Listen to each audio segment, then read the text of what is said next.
Hello everyone, welcome to Exam Quest. So this is our session 3 of polity current affairs का third session हमारा ये है। इससे पहले पार्ट 1 और पार्ट 2 में हमने कुछ टॉपिक्स डिस्कस कर लिए हैं।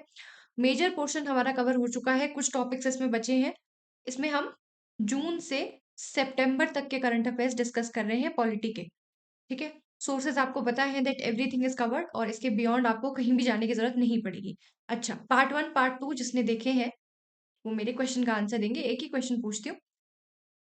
क्वेश्चन है, लास्ट सेशन में हमने वाइस प्रेसिडेंट के ऑफिस का रिमूवल और अपॉइंटमेंट ये सब पढ़ा था। साथ में मैंने आपको एक similarity when it comes to USA. USA में भी वाइस प्रेसिडेंट की पोस्ट होती है, वहां पे प्रेसिडेंशियल सिस्टम है। हमारी वाइस प्रेसिडेंट के ऑफिस में और यूएसए के प्रेसिडेंट के ऑफिस में एक सिमिलैरिटी है और एक डिफरेंस है। वो दोनों मैंने आपको बताए थे, वो क्या थे आप मुझे बताएं। ठीक है, अपना आज का सेशन स्टार्ट करते हैं। ये क्वेश्चन का आंसर आप कमेंट सेक्शन में देंगे और अगर आपको ये सेशंस अच्छे लग रहे हैं तो प्लीज सेशन को लाइक कर देना और जो भी आपका फीडबैक है वो आप कमेंट सेक्शन में दे सकते हो। ऑल राइट, तो पहला है हमारा। अच्छा, हम जो election commission was a lot in news, special intensive revision हुआ बिहार में इलेक्शंस हुए और भी बहुत सारी चीजें हुई जिसके कारण इलेक्शन कमीशन और इलेक्टोरल प्रोसेस बहुत ज्यादा न्यूज में था। तो मैंने सारी की सारी न्यूज एक साथ कंपाइल कर ली है, यही पहले डिस्कस कर लेते हैं। ठीक है, तो सबसे पहले election commission of India prelims के हिसाब से हमको आर्टिकल पता होना चाहिए, आर्टिकल 324। शॉर्ट नोट्स बनते रहने चाहिए साथ साथ में। ठीक है, क्या लिखोगे? यही हेडिंग डालोगे, election commission and electoral process, article 324 जिसमें है superintendence direction and control of elections. अब ये तीन शब्द में बहुत ज्यादा ब्रॉड पावर्स इलेक्शन कमीशन को मिल जाती है। सिर्फ सुपरिटेंडेंस डायरेक्शन ऑफ कंट्रोल करने के लिए बहुत सारी पावर्स उनको मिल जाती हैं। ठीक है, देन कौन कौन सी इलेक्शंस हैं जो वो कंडक्ट करवाते हैं? Lok Sabha, Rajya Sabha, state legislative assembly, president and vice president. ये चारों इंपॉर्टेंट है। साथ में इंपॉर्टेंट क्या है कि लोकल बॉडीज के इलेक्शन नहीं करवाते। लोकल बॉडीज के इलेक्शन करवाने के लिए स्टेट इलेक्शन कमीशन ऑलरेडी है। ठीक है, तो ये Lok Sabha, Rajya Sabha, state legislative assembly और प्रेसिडेंट और वाइस प्रेसिडेंट के इलेक्शंस करवाते हैं। और वहां पे आर्टिकल 324 में इनको पावर मिली हुई है सुपरिटेंडेंस डायरेक्शन और कंट्रोल ऑफ इलेक्शंस की। Then talking about its composition, तो इसमें ऑलरेडी ओरिजिनली ये एक सिंगल मेंबर बॉडी होती थी, but after 1989 it is functioning as a multi member body. ठीक है, एक चीफ इलेक्शन कमिश्नर है और दो इलेक्शन कमिश्नर्स हैं, बट इनकी पावर्स इक्वल है। ऐसा नहीं है कि चीफ इलेक्शन कमिश्नर के पास ना तो कोई वीटो पावर है, ना इनके पास कोई कास्टिंग वोट जैसा कुछ है। सो पावर्स मोर और लेस इक्वल है। बस रिमूवल में जब आते हैं तो थोड़ा सा upper hand chief election commissioner को मिलता है, जो हम अभी आगे डिस्कस करेंगे। ठीक है, तो देख लिया आपने, सिंगल मेंबर बॉडी थी टिल 1989। अभी 1 सीईसी प्लस 2 इलेक्शन कमिश्नर्स। ये आपने स्टैटिक में भी पढ़ा होगा, बस रिवाइज करते चलो। देन अपॉइंटमेंट की अगर हम बात करें तो they are appointed by president of India. अब 2023 का टाइम अगर आपको याद हो, कुछ समय पहले ही बहुत ज्यादा क्यू एंड क्राई था, एक केस भी हुआ था सुप्रीम कोर्ट में। देन एक पिटिशन फाइल की गई थी दैट जो इलेक्शन कमीशन का ऑफिस है, जो चीफ इलेक्शन कमिश्नर्स हैं चीफ इलेक्शन कमिश्नर जो है उनको अपॉइंट किया जाता है, उसके लिए कोई एलिजिबिलिटी क्राइटेरिया कॉन्स्टिट्यूशन में नहीं दिया गया है। ठीक है, तो एक सिलेक्शन कमेटी की बात की गई कि सिलेक्शन कमेटी होनी चाहिए और सिलेक्शन कमेटी में कौन कौन होना चाहिए जो अल्टीमेटली ये नाम रेकमेंड करे। अगर आपको 2023 में आप तैयारी में थे तो आपको याद होगा कि उस समय पे इलेक्शन कमीशन बहुत न्यूज में था बिकॉज ऑफ अपॉइंटमेंट्स, कि अपॉइंटमेंट्स कैसे की जा रही हैं, जिनको अपॉइंट कर रहे हैं उनका टेन्योर बहुत छोटा होता है तो वो कोई चेंजेस ही नहीं ला पाते। ठीक है, तो इस वजह से एक सिलेक्शन कमेटी की का गठन करने की बात उस समय पे हुई थी। क्या हुआ 2023 में सुप्रीम कोर्ट के पास एक पिटिशन आई, उन्होंने कहा कि हाँ एक सिलेक्शन कमेटी होनी चाहिए और जब तक लॉ नहीं आता तब तक के लिए वो वॉइड को फिल करने के लिए उन्होंने खुद से एक कमेटी रेकमेंड कर दी जिसमें चीफ जस्टिस ऑफ इंडिया भी थे। बट देन 2023 में पार्लियामेंट में एक लॉ आया जिसमें prime minister, leader of opposition और union cabinet minister nominated by prime minister, तो ये तीनों को कमिटी में जगह मिली और जो चीफ जस्टिस ऑफ इंडिया थे उनको नहीं। ठीक है, तो इंपॉर्टेंट पॉइंट है, मिस नहीं करना है। Chief justice of India election commission की सिलेक्शन कमेटी का पार्ट नहीं होते। अपॉइंट करते हैं president of India selection committee में prime minister, leader of opposition या लार्जेस्ट ऑपोजिशन पार्टी के लीडर, और साथ में union cabinet minister nominated by prime minister. ठीक है। देन देन उसके बाद टेन्योर की अगर हम बात करें तो 6 साल और 65 ईयर्स, यही आप अपने नोट्स में भी लिखेंगे। अच्छा, हमने कैग का ऑफिस लास्ट क्लास में डिस्कस किया था, जो लास्ट पिछला जो हमारा सेशन हुआ था उसमें हमने कैग का भी इसी तरह का टेन्योर देखा था कि 6 साल या फिर 65 ईयर्स का की एज अटेन करने तक, जो भी पहले हो जाए। ठीक है, ये उनका टेन्योर होता था। सिमिलरली इलेक्शन कमीशन में जो मेंबर्स हैं उनका टेन्योर भी इसी तरह का है।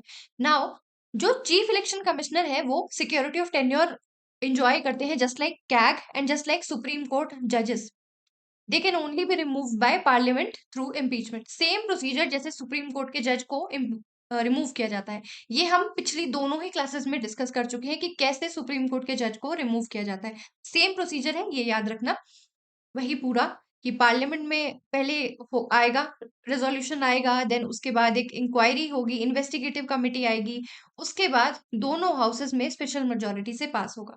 ये हमने लास्ट दोनों ही क्लासेस में डिस्कस करा है, देख लेना अगर किसी ने नहीं देखा है तो। और election commissioners can be removed only on the recommendation of CEC. तो ये एक स्पेशल पावर है जो चीफ इलेक्शन कमिश्नर के पास है, अदरवाइज इनकी पावर्स इक्वल है। ठीक है। Talking about their powers and functions, तो वो आर्टिकल 324 सुप्रिटेंडेंस, डायरेक्शन एंड कंट्रोल। अब ये सिर्फ 3 वर्ड से इनको कितनी ज्यादा पावर्स मिलती है ये देखो। ये प्रिपेयर कर सकते हैं और रिवाइज करते हैं इलेक्टोरल रोल्स को। अभी जो बिहार में स्पेशल इंटेंसिव रिवीजन हुआ वो इसी पावर को एक्सरसाइज करते हुए हुआ। ठीक है। Then supervision of polling officers and machinery, then recognition of political parties and allotment of election symbols. हमने देखा है कि जब भी कुछ समय पहले महाराष्ट्र में ये एक डिस्प्यूट चल रहा था, कोई एक पार्टी थी जिनके बीच में स्प्लिट हुआ था। देन फिर लड़ाई शुरू हो गई थी कि जो इलेक्शन सिंबल है वो कौन इनहेरिट करेगा, पार्टी का नाम कौन इनहेरिट करेगा। तो देन उस सब में हमने इलेक्शन कमीशन का काफी रोल देखा था। तो वहां से आप याद रखेंगे कि पॉलिटिकल पार्टीज के रिकॉग्निशन में उनको इलेक्शन सिंबल अलॉट करने में कौन अलॉट करता है, इलेक्शन कमीशन। ठीक है। एडवाइजरी पावर्स में आता है एडवाइजर्स प्रेसिडेंट और governor on disqualification of MP और एमएलए।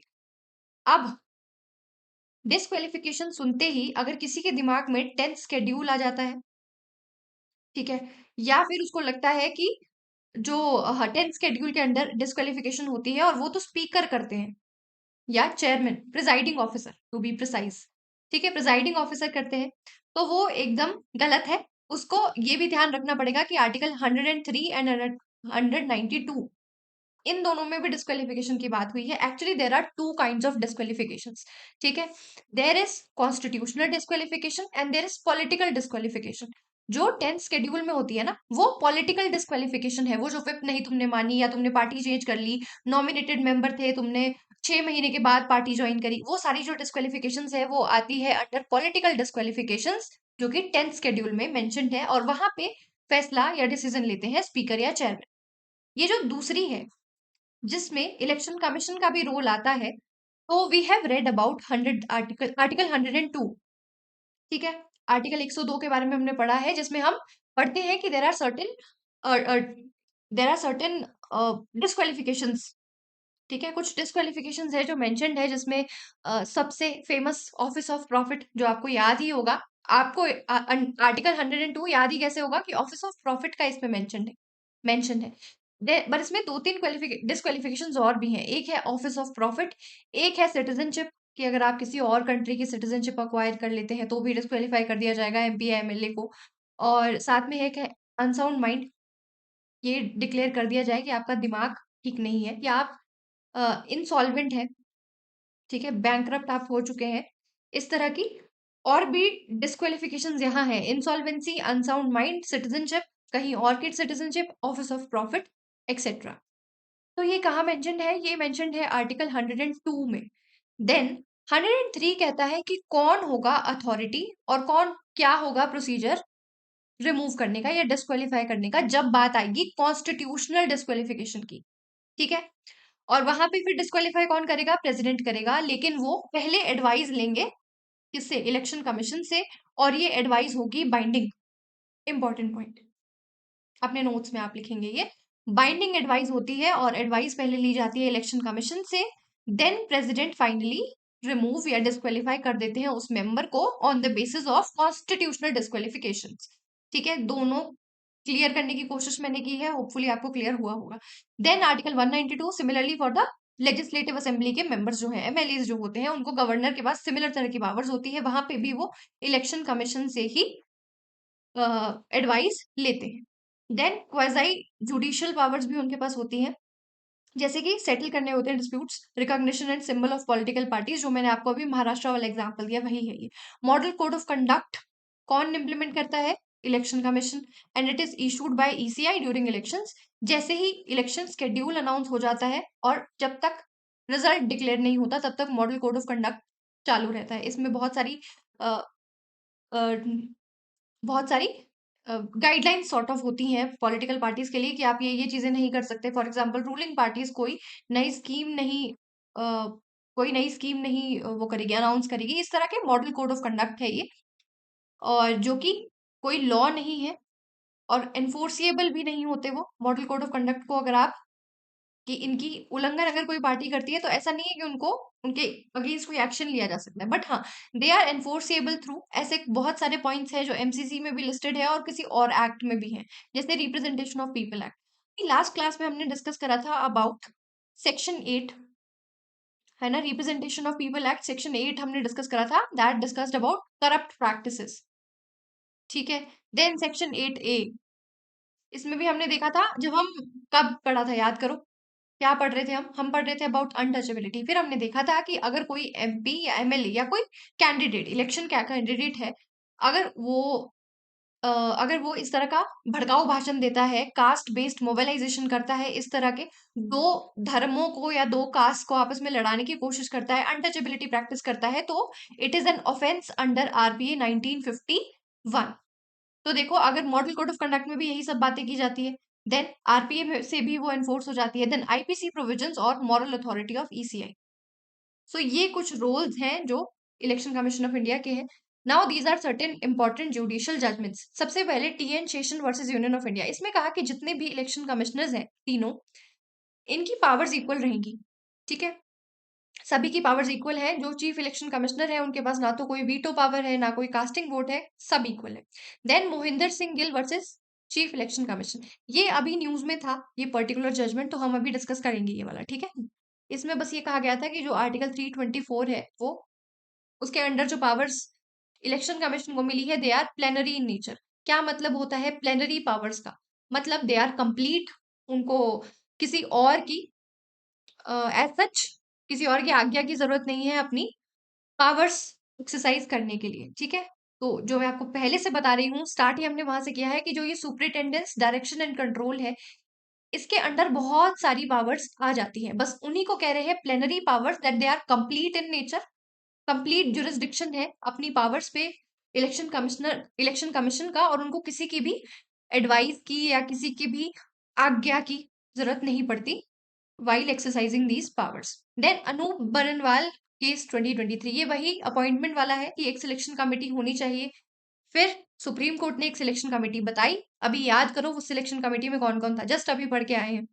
प्राइम मिनिस्टर, एक union minister nominated by prime minister, मैं let it be, prime minister, union minister nominated by prime minister, और तीसरा कौन था? तीसरा लीडर ऑफ ओपोजिशन। ठीक है, then independence of ECI through security of tenure मिलता है, salaries charge on consolidated fund of India, similar like CAG. CAG का भी सेम था, सुप्रीम कोर्ट के ऑफिस का भी सेम होता है कि जो भी एक्सपेंडिचर होगा, जो भी सैलरीज होगी, वो कंसोलिडेटेड फंड ऑफ इंडिया से आएगी। उस पे आप किसी भी तरह का डिबेट डिस्कशन वोटिंग नहीं होती पार्लियामेंट में। Then protection from arbitrary executive removal, ये ज्यादातर वैसे सीईसी को ही है, अदरवाइज अगर सीईसी रेकमेंड कर दे तो इलेक्शन कमिश्नर्स को रिमूव किया जा सकता है। ठीक है, और वीकनेस यही है कि जो सीईसी के पास तो इंडिपेंडेंस और प्रोटेक्शन है, बट ईसी के पास नहीं है। Then common trap, ECI conducts elections only, opinion और एग्जिट पोल्स इलेक्शन कमीशन नहीं करवाती। उनके पास लोकल बॉडीज की इलेक्शन करवाने की कोई पावर नहीं होती। वो अभी जो हमने देखा कि स्टेट इलेक्शन कमीशन करवाती है अंडर आर्टिकल 243 के। देन ईसीआई एडवाइस करती है ऑन डिस्क्वालिफिकेशन, बट डिसीजन किसका होता है फाइनली? प्रेसिडेंट और गवर्नर का। अच्छा, ये एडवाइस लेकिन बाइंडिंग होती है, कंफ्यूज मत हो जाना, बाइंडिंग एडवाइस है ये, ठीक है। ये कुछ फैक्ट्स हैं जो होपफुली आपको पता ही होंगे। आर्टिकल 324 पहले CEC Sukumar Sen, headquarters new Delhi, not statutory, model code of conduct statutory नहीं है। ईसी तो देखो कॉन्स्टिट्यूशनल बॉडी है, इसमें तो हमको कोई शक ही नहीं है, आर्टिकल 324 से एस्टैब्लिश होती है। Removal just like supreme court जज, और power over symbols ECI. Then next है appointment of election commissioners.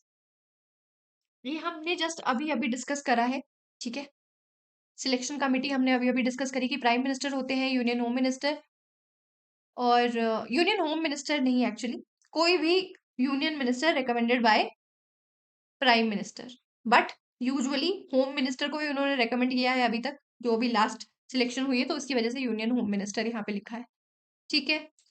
Then ये जस्ट हमने अभी अभी डिस्कस करा, alright. Chief justice of India को एक्सक्लूड कर दिया गया था, अदरवाइज जो अनूप बरनवाल केस में सुप्रीम कोर्ट ने एक टेम्पररी सा इंटरिम सी कमेटी बनाई थी, उसमें सीजेआई भी थी, ठीक है। और उसकी वजह से बहुत ज्यादा ह्यू एंड क्राई भी हुआ था कि ये तो एग्जीक्यूटिव डोमिनेंस हो गई, ठीक है, एक तरह से 2:1 की रेशो हो गई, दो तो प्राइम मिनिस्टर और यूनियन मिनिस्टर ये तो एक ही जगह पे आएंगे, ठीक है। तो इसकी वजह से भी न्यूज में आया था, आपको बस सिलेक्शन कमेटी याद रखना है कि सिलेक्शन कमेटी में कौन कौन होता है। नाउ नेक्स्ट आया था फॉर्म 17C, न्यूज में था, it is important for prelims. क्या होता है फॉर्म 17C? क्यों न्यूज में था? ऑपोजिशन ने डिमांड करी कि ये जो फॉर्म 17C है क्या है, मैं बताती हूँ। इसको पब्लिकली डिस्क्लोज कर दिया जाना चाहिए, ठीक है। इससे क्या होगा? ट्रांसपेरेंसी बनी रहेगी। बट इलेक्शन कमीशन ने मना कर दिया, ये ऐसा नहीं होगा। अब क्या है ये फॉर्म 17C? एक्चुअली ये एक स्टेचूटरी डॉक्यूमेंट होता है। ये एक पोलिंग स्टेशन है, यहाँ पे इनके पास एक लिस्ट है बकायदा, ठीक है।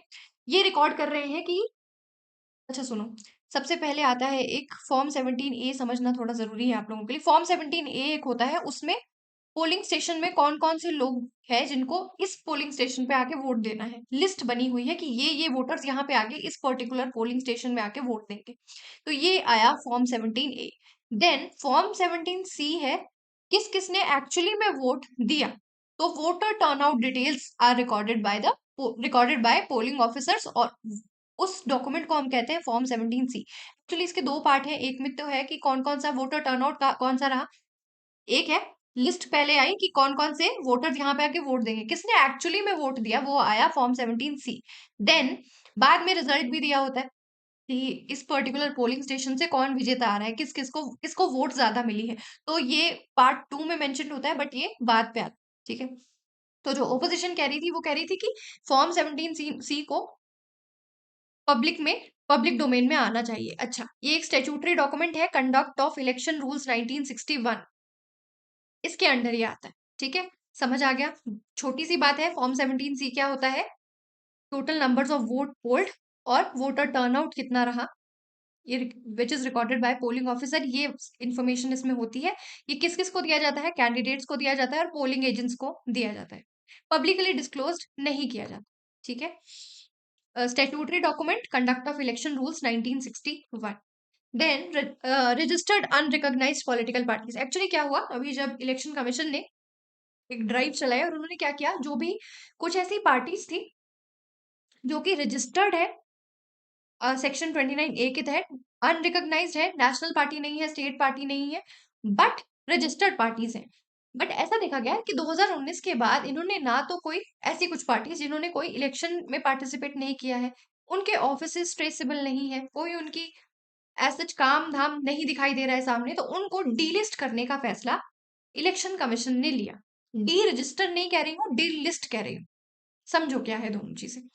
तो एक प्रोसेस इनिशिएट की गई जिसमें डी लिस्ट करने की प्रोसेस शुरू की गई वाया इलेक्शन कमीशन, ठीक है। इसमें ये एक क्लीन अप ड्राइव थी ईसीआई की, जो इस तरह की पार्टीज थी जिन्होंने 2019 से इलेक्शन नहीं कंटेस्ट किए हैं या उनके ऑफिस ट्रेसेबल नहीं है, कोई वेरीफाइड प्रेजेंस उनकी नहीं है, तो अल्टीमेटली जो इलेक्शन कमीशन अपनी एक लिस्ट बना के रखता है जिसमें वो सारी की सारी पार्टीज जो उन्होंने सेक्शन 29A के तहत रजिस्टर करी है, उनकी एक लिस्ट होती है, उससे इनको लिस्ट से हटा दिया। अब क्या फर्क पड़ेगा, देखते हैं। कुछ ऐसे प्रिविलेजेस होते हैं, कुछ ऐसे पर्क्स होते हैं जो इस तरह की पार्टीज को भी मिलते हैं, ऑल्दो वो कहीं पे भी रिकॉग्नाइज नहीं है उसके बावजूद भी। ठीक है, सो क्या होती है ये registered unrecognised political parties that are registered with ECI but not recognised as national और स्टेट पार्टीज। ठीक है, हो सकता है कि न्यूली रजिस्टर की गई हो या लो परफॉर्मिंग पार्टीज हो, या फिर कभी इन्होंने इलेक्शन बस लड़ाई नहीं हो, नाम के लिए बस रजिस्टर कर दिया। क्या क्या प्रिविलेजेस हैं जो इनको मिलते हैं, एक तो ये इलेक्शन कंटेस्ट कर सकते हैं एज रिकॉग्नाइज्ड पार्टीज।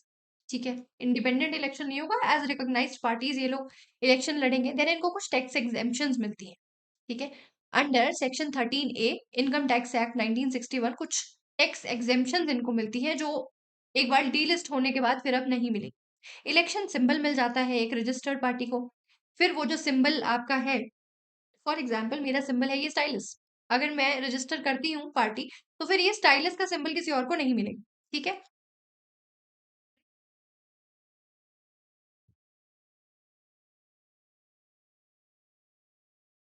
कुछ हुआ पता नहीं क्या। लीगल स्टेटस क्या है, लीगल स्टेटस है कि they are recognised as lawful political entities. We have article 19 जिसमें फ्रीडम टू फॉर्म एसोसिएशंस है, उसी में आता है freedom to form political parties also. तो ये हमारा फंडामेंटल राइट है। बट रजिस्टर, देखो इलेक्शन कमीशन ना इनका कोई फंडामेंटल राइट नहीं हैम्पर कर रही, इनको डी रजिस्टर नहीं किया, इनको सिर्फ डी लिस्ट कर दिया। वो जो इनके पास एक लिस्ट थी उससे हटा दिया। ठीक है, डी रजिस्टर नहीं किया है, प्लीज प्लीज कंफ्यूज मत होना। देन लीगल बेसिस क्या है, section 29A representation of people act 1951। Conditions for registration क्या होती है कि आप एक तो आपको इलेक्शन कमीशन में जाके एक एप्लीकेशन सबमिट करनी पड़ेगी और अपना पार्टी कॉन्स्टिट्यूशन मेमोरेंडम देना पड़ेगा कि ये आपकी पार्टी की आइडियोलॉजी है, और साथ में आपको ये भी बताना पड़ेगा, डिक्लेयर करना पड़ेगा कि आप Indian constitution, sovereignty, integrity of India, socialism, secularism, democracy, ये सारे आइडियल्स के साथ एलिजियंस रखते हैं। ठीक है, जरूरी नहीं है कि रजिस्टर होने के लिए आपको कंटेस्ट करना पड़ेगा इलेक्शंस। ठीक है, नाउ सबसे इंपॉर्टेंट चीज जो हम पढ़ते हैं और भूल जाते हैं, देखो सेक्शन 29A में पार्टीज रजिस्टर हो गई। अब बात आएगी, ये है रजिस्टर्ड अनरिकॉग्नाइज्ड पॉलिटिकल पार्टीज। तो रिकॉग्नाइज्ड पॉलिटिकल पार्टीज क्या होती है, जैसे है बीजेपी, कांग्रेस, ये रिकॉग्नाइज्ड पॉलिटिकल पार्टीज है। अब रिकॉग्नाइज होने के लिए इन्होंने क्या किया, एक होती है स्टेट पार्टीज, जैसे फॉर एग्जांपल आप, आम आदमी party is a state party. National party जैसे बीजेपी, कांग्रेस, ये सारी कुछ ऐसी पार्टीज हम जानते हैं कि जो किसी स्टेट में ही है। ठीक है, किसी एक स्टेट में या एक दो स्टेट्स में ही फंक्शन कर रही है, उनको हम कहते हैं स्टेट पार्टीज। कैसे बनती है वो स्टेट पार्टीज, तो कुछ कंडीशंस हैं। पहली कंडीशन है कि जो लास्ट इलेक्शन हुआ, फॉर एग्जांपल जो भी इलेक्शन हुआ स्टेट, पहले हम स्टेट की बात करें कि जो स्टेट में आखिरी इलेक्शन हुआ उसमें एटलीस्ट 6% वैलिड वोट्स आपको पड़े, साथ में आपको 2 असेंबली सीट्स मिली, पहली कंडीशन। या फिर आपको 3, अच्छा पहले यही देख लेते हैं। इसके अलावा आपको 6% वैलिड वोट्स मिले और 1 लोकसभा सीट मिली। इलेक्शंस अलग-अलग हैं। ये वाला होगा स्टेट लेजिस्लेटिव असेंबली का इलेक्शंस, ये होंगे लोकसभा के इलेक्शंस।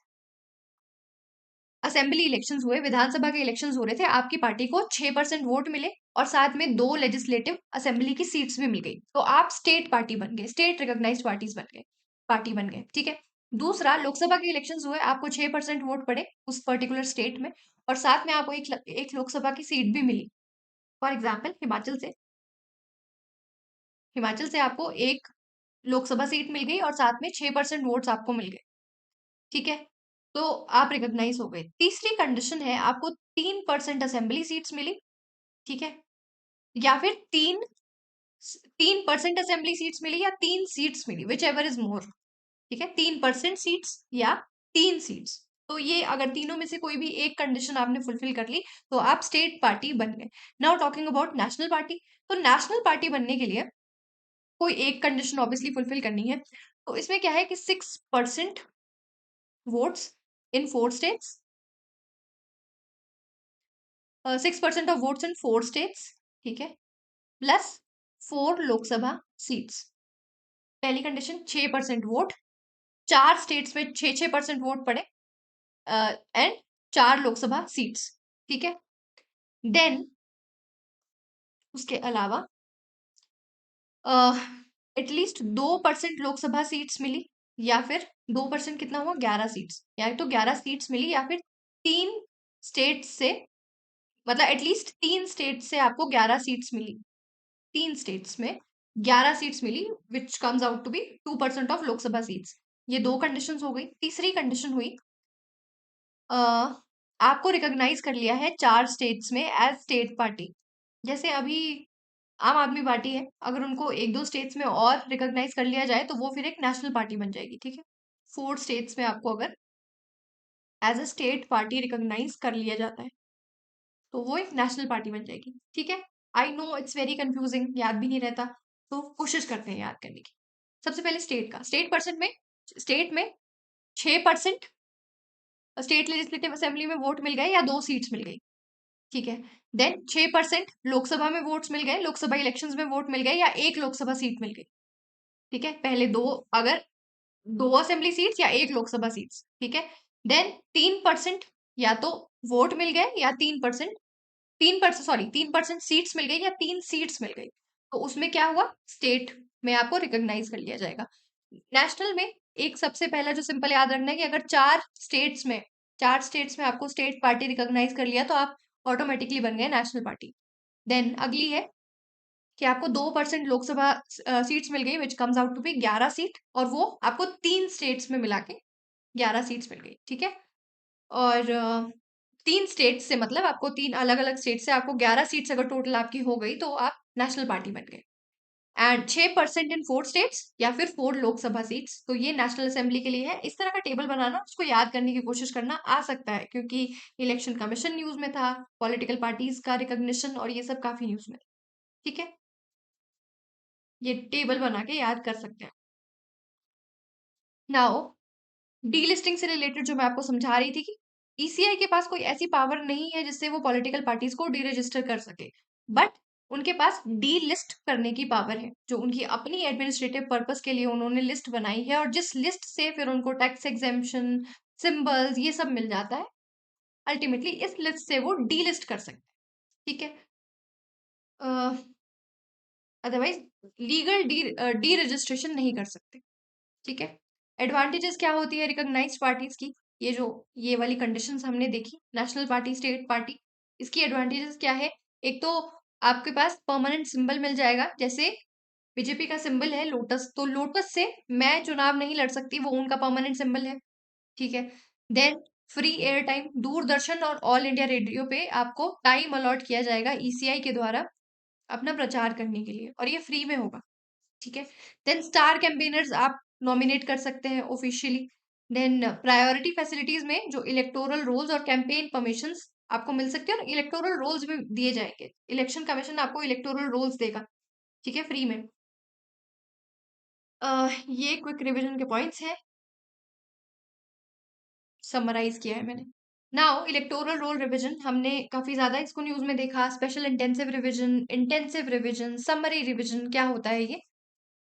सो सबसे पहले तो देर इज आर्टिकल 326 जो कहता है कि only citizen of India can be registered as voters. Actually में आर्टिकल 326 यूनिवर्सल अडल्ट सफरेज ये देता है, ठीक है। सो उसमें क्या है कि जो भी सिटीजन ऑफ इंडिया है उनको आप, अगर वो एलिजिबल है तो आप उनको वोट देने से नहीं रोक सकते। नाउ अब क्या बात हुई, सिटीजन ऑफ इंडिया मतलब कि बाहर का कोई व्यक्ति वोट नहीं दे सकता, तो इसीलिए इलेक्टोरल रोल्स रिवाइज किए जाते हैं कि कोई डुप्लीकेसी ना हो, कोई फोर्स्ड डॉक्यूमेंट देके वोट ना दे दे, ठीक है। Then section 15 of RPA 1950, ECI has the power to prepare and revise electoral rules, allow special revision in rules, but the term intensive is not mentioned. Special revision mentioned है section 21 में, ठीक है, important point, ठीक है। Now registration of electors rules 1960, इसमें summary और intensive revision mention किए थे, बट इनके कोई लीगल मैकेनिक्स मेंशन नहीं किए थे, ठीक है। इंपॉर्टेंट है ये, please point to be noted my Lord, ये नोट करना एक्चुअली क्या है, ये क्या मैं बता रही हूँ आपको। सिटीजन्स ऑफ इंडिया सिर्फ रजिस्टर कर सकते हैं एज वोटर्स। ईसीआई के पास पावर है प्रिपेयर करने की, रिवाइज करने की पावर सेक्शन 21 ऑफ आरपीए 1950 भी देता है। रिप्रेजेंटेशन ऑफ पीपल एक्ट 1950 में ये पावर है, बट वहां पे कहीं पर भी इंटेंसिव वर्ड मेंशन नहीं है, स्पेशल रिवीजन मेंशन है। नाउ 1960 के जो रूल्स थे उसमें 1987 में अमेंडमेंट की गई, जिसमें समरी और इंटेंसिव वर्ड रिवीजन ये ऐड कर दिया गया, ठीक है, बट फुल्ली लीगल मैकेनिक्स नहीं समझाया है। अच्छा, ये वही है कि जो सुप्रीम कोर्ट ने अलाउ कर दिया था आधार कार्ड को as 12th document for voter verification. क्या हुआ, पहले इलेक्शन कमीशन कह रही थी कि आधार कार्ड क्या है, ये तो रेजिडेंस और आइडेंटिटी का प्रूफ है, इसको हम सिटीजनशिप का प्रूफ नहीं मान सकते, ठीक है। देन सुप्रीम कोर्ट ने कहा कि ऐसे बहुत सारे डॉक्यूमेंट्स हैं जैसे राशन कार्ड, ड्राइविंग लाइसेंस, जो भी सिटीजनशिप तो कहीं से प्रूफ नहीं करते, बट आपने उनको इंक्लूड किया हुआ है, तो इसीलिए आप आधार को भी इंक्लूड करो। इतनी सी जजमेंट आई थी जिसके कारण ये था। अब सिग्निफिकेंस क्या था कि आधार अब it can be used for voter verification. And then democratic significance क्या है कि इंक्लूजन रेदर देन एक्सक्लूजन। देखो आर्टिकल 324 या जो हमारा राइट टू वोट है वो भी क्या कहता है कि if a person is not ineligible he is eligible. ठीक है, क्या कह रही हूं मैं, मतलब कि आपको अगर किसी बंदे को वोट देने से रोकना है तो आपको प्रूव करना पड़ेगा कि ये इनएलिजिबल है, अदरवाइज वो एलिजिबल है। प्रिजम्पशन क्या है कि वो एलिजिबल है, तो इसी कारण से इंक्लूजन पे आपका ध्यान ज्यादा होना चाहिए इलेक्शन कमीशन का रेदर देन एक्सक्लूजन। इसीलिए वो इस तरह के डॉक्यूमेंट्स को अलाउ करना चाहिए। इंस्टीट्यूशनल सिग्निफिकेंस क्या है कि restrains excessive procedural rigidity of ECI. Important committees जैसे लॉ कमीशन ने भी कहा था कि आधार लिंकेज को सपोर्ट करना चाहिए हमको, वोटर और Aadhaar linkage, but of course with safeguards. Second ARC ने कहा कि ट्रांसपेरेंट वोटर रजिस्ट्रेशन होना बहुत जरूरी है। Then Indrajit Gupta committee, free and fair elections are core to democracy. हाँ जी, तीन तरह के रिविजन हमने बहुत ज्यादा सुने हैं। एक है स्पेशल इंटेंसिव रिविजन जो बिहार में हुआ, एक होता है इंटेंसिव रिविजन, और एक होता है समरी रिविजन। समरी रिविजन क्या होता है, इसमें किसी भी तरह का डोर टू डोर सर्वेज नहीं होते, ठीक है, डोर टू डोर सर्विस नहीं होते इसमें। इंडिविजुअल हम यहाँ खुद जाएंगे इलेक्शन कमीशन के पास और कहेंगे कि ये मेरा, मैं यहाँ रजिस्टर था, अब मैंने अपना रेजिडेंस चेंज कर लिया है, मुझे इस पर्टिकुलर कॉन्स्टिट्यूंसी में रजिस्टर कर लो। या फिर मैं 18 साल की हो चुकी हूँ, मैं तो 18 साल से ज्यादा ही हूँ, बट स्टिल कोई इंडिविजुअल 18 साल की हो चुकी हूँ या हो चुका हूँ, मुझे वोटर लिस्ट में शामिल कर लीजिए। तो दिस विल बी व्हाट, इस तरह का रोल जब बनेगा तो that will be what, that will be summary revision, ठीक है। इसमें कोई डोर टू डोर सर्वे नहीं हुई, खुद से इंडिविजुअल ने जाके अपने आप को रजिस्टर करवाया और जो इलेक्शन कमीशन है उन्होंने अपना रोल अपडेट किया, इलेक्टोरल रोल अपडेट किया। इंटेंसिव रिवीजन कोई ऐसा स्पेशल मौका आया, जैसे फॉर एग्जांपल बिहार और झारखंड को अलग अलग किया गया, किसी तरह की डीमार्केशन हुई या राइट इस तरह की कोई एक्टिविटी हुई, उसके बाद जो रोल रिवाइज किया जाता है उसको आप कह सकते हैं कि इंटेंसिव रिवीजन, ठीक है जी। इसमें डोर टू डोर सर्वेस किए जाते हैं और एक fresh electoral roll, fresh electoral list prepare की जाती है, ठीक है। तो यही इसका मोटा मोटा सा आइडिया है रोल रिवीजन का, इलेक्टोरल रोल रिवीजन का। और ये पावर कहाँ से आती है, ये भी बहुत इंपॉर्टेंट है फॉर आर प्रीलिम्स। ये वाला जो टेबल भी नहीं है, ये जो भी ये स्लाइड है, ये बहुत इंपॉर्टेंट है फॉर आर प्रीलिम्स, ठीक है जी। नाउ वीटीआर शेयरिंग प्रोसेस क्या हुआ, जो वोटर टर्नआउट, अभी हमने एक फॉर्म 17C के बारे में पढ़ा जिसमें वोटर टर्नआउट, कितने लोग एक्चुअली में वोट देने आए, वोटर टर्नआउट के बारे में इंफॉर्मेशन दी होती है, ठीक है। सो अभी तक क्या होता है देख लेते हैं क्या चेंजेस आए, उसके बाद देखेंगे कि पहले क्या होता था। तो इलेक्शन कमीशन ऑफ इंडिया ने जो वीटीआर वोटर टर्नआउट रिपोर्टिंग थी उसको अपग्रेड कर दिया। और ये कब किया गया, अभी बाई इलेक्शन हुए 5 असेंबली कॉन्स्टिट्यूएंसीज के, वहां पे अब क्या होगा, जो टर्नआउट डाटा होगा, वोटर टर्नआउट डेटा, वो डायरेक्टली एंटर करेंगे प्रिजाइडिंग ऑफिसर और उनको एक ऐप में कनेक्ट कर दिया जाएगा, ECI net, that is a unified digital platform bye election commission of India, जिसमें बहुत सारे लोगों को इंटीग्रेट किया जा रहा है, जिसमें वोटर्स होंगे, इलेक्शन ऑफिशियल्स होंगे, पॉलिटिकल पार्टीज और सिविल सोसाइटी ग्रुप्स, ठीक है। इसमें बहुत सारी इलेक्टोरल सर्विसेज इन लोगों को दी जाएगी और इसी ईसीआई नेट, इसी डिजिटल प्लेटफॉर्म का यूज करते हुए जो पोलिंग ऑफिसर या प्रिजाइडिंग ऑफिसर है वो क्या करेंगे, वो data, voter turnout data fill करेंगे। All right. फॉर्म 17C जो हमने जस्ट अभी अभी पढ़ा, that is in conduct of election rule 1961। अच्छा, ये इसको रिप्लेस नहीं करने वाला, ठीक है। ये जो ईसीआई नेट है, ये फॉर्म 17C को रिप्लेस नहीं करेगा, ये वैसे ही चलता रहेगा। ये वैसे भी एक स्टेचूटरी फॉर्म है, ऐसे रिप्लेस नहीं होगा। क्या क्या इसमें इंफॉर्मेशन होती है? टोटल वोट्स पोल्ड, इलेक्टर की डिटेल्स। अब इसको अपग्रेड किया क्यों गया? क्योंकि टर्नआउट डेटा में बहुत ज्यादा डिले होता था। यूजुअली 11 दिन 2024 के लोकसभा पोल में 2024 के लोकसभा पोल्स में 11 दिन लग गए ये बताने में कि टर्नआउट डेटा क्या है। तो बहुत ज्यादा डिले है और इसके कारण फिर ट्रांसपेरेंसी के इश्यूज आते हैं। जो अभी प्रेजेंट सिनेरियो चल रहा है जिसमें बोल रहे हैं कि बोगस वोटर्स हैं, फॉल्स वोटर्स हैं, ये तो असलियत में लोग हैं ही नहीं। इस तरह के टाइम पे टर्नआउट डेटा, कौन कौन लोग वोट देने आए, उनकी डिटेल्स साथ के साथ अगर पब्लिश हो जाएंगी तो अल्टीमेटली ट्रांसपेरेंसी ज्यादा आएगी, ठीक है। ट्रांसपेरेंसी कंसर्न थे, मॉडर्नाइजेशन की जरूरत है। जैसे हम अभी मैनुअली जो ऑफिसर्स थे वो मैनुअली डेटा फिल करते थे, तो अब वो डिजिटल रिपोर्टिंग करेंगे, that too in real time, right. तो डायरेक्ट एंट्री की जाएगी बाय प्रिजाइडिंग ऑफिसर। वो अपलोड करेंगे turnout data on ECI net app हर 2 घंटे में। पोलिंग के दौरान ही, जैसे पोलिंग चल रही है उसी टाइम पे एवरी 2 आवर्स ही update the data. Then real time aggregation होती जाएगी, वो जो पूरी लिस्ट बन रही होगी उसमें ऑटो एग्रीगेशन होती जाएगी एट कॉन्स्टिट्यूएंसी लेवल, जिससे जो वोटर टर्नआउट रिपोर्टिंग है वो एवरी 2 आवर्स अपडेटेड होगी और उसको चेक किया जा सकता है। Then final data at poll close, जैसे ही जो पीआरओ है वो अपना लीव करने लगेंगे पोलिंग स्टेशन, उसके बाद उस समय तक वो पूरा अपना फाइनल डेटा दे देंगे। तो इससे जो रिस्क ऑफ मैनिपुलेशन और डिले है वो खत्म हो जाता है।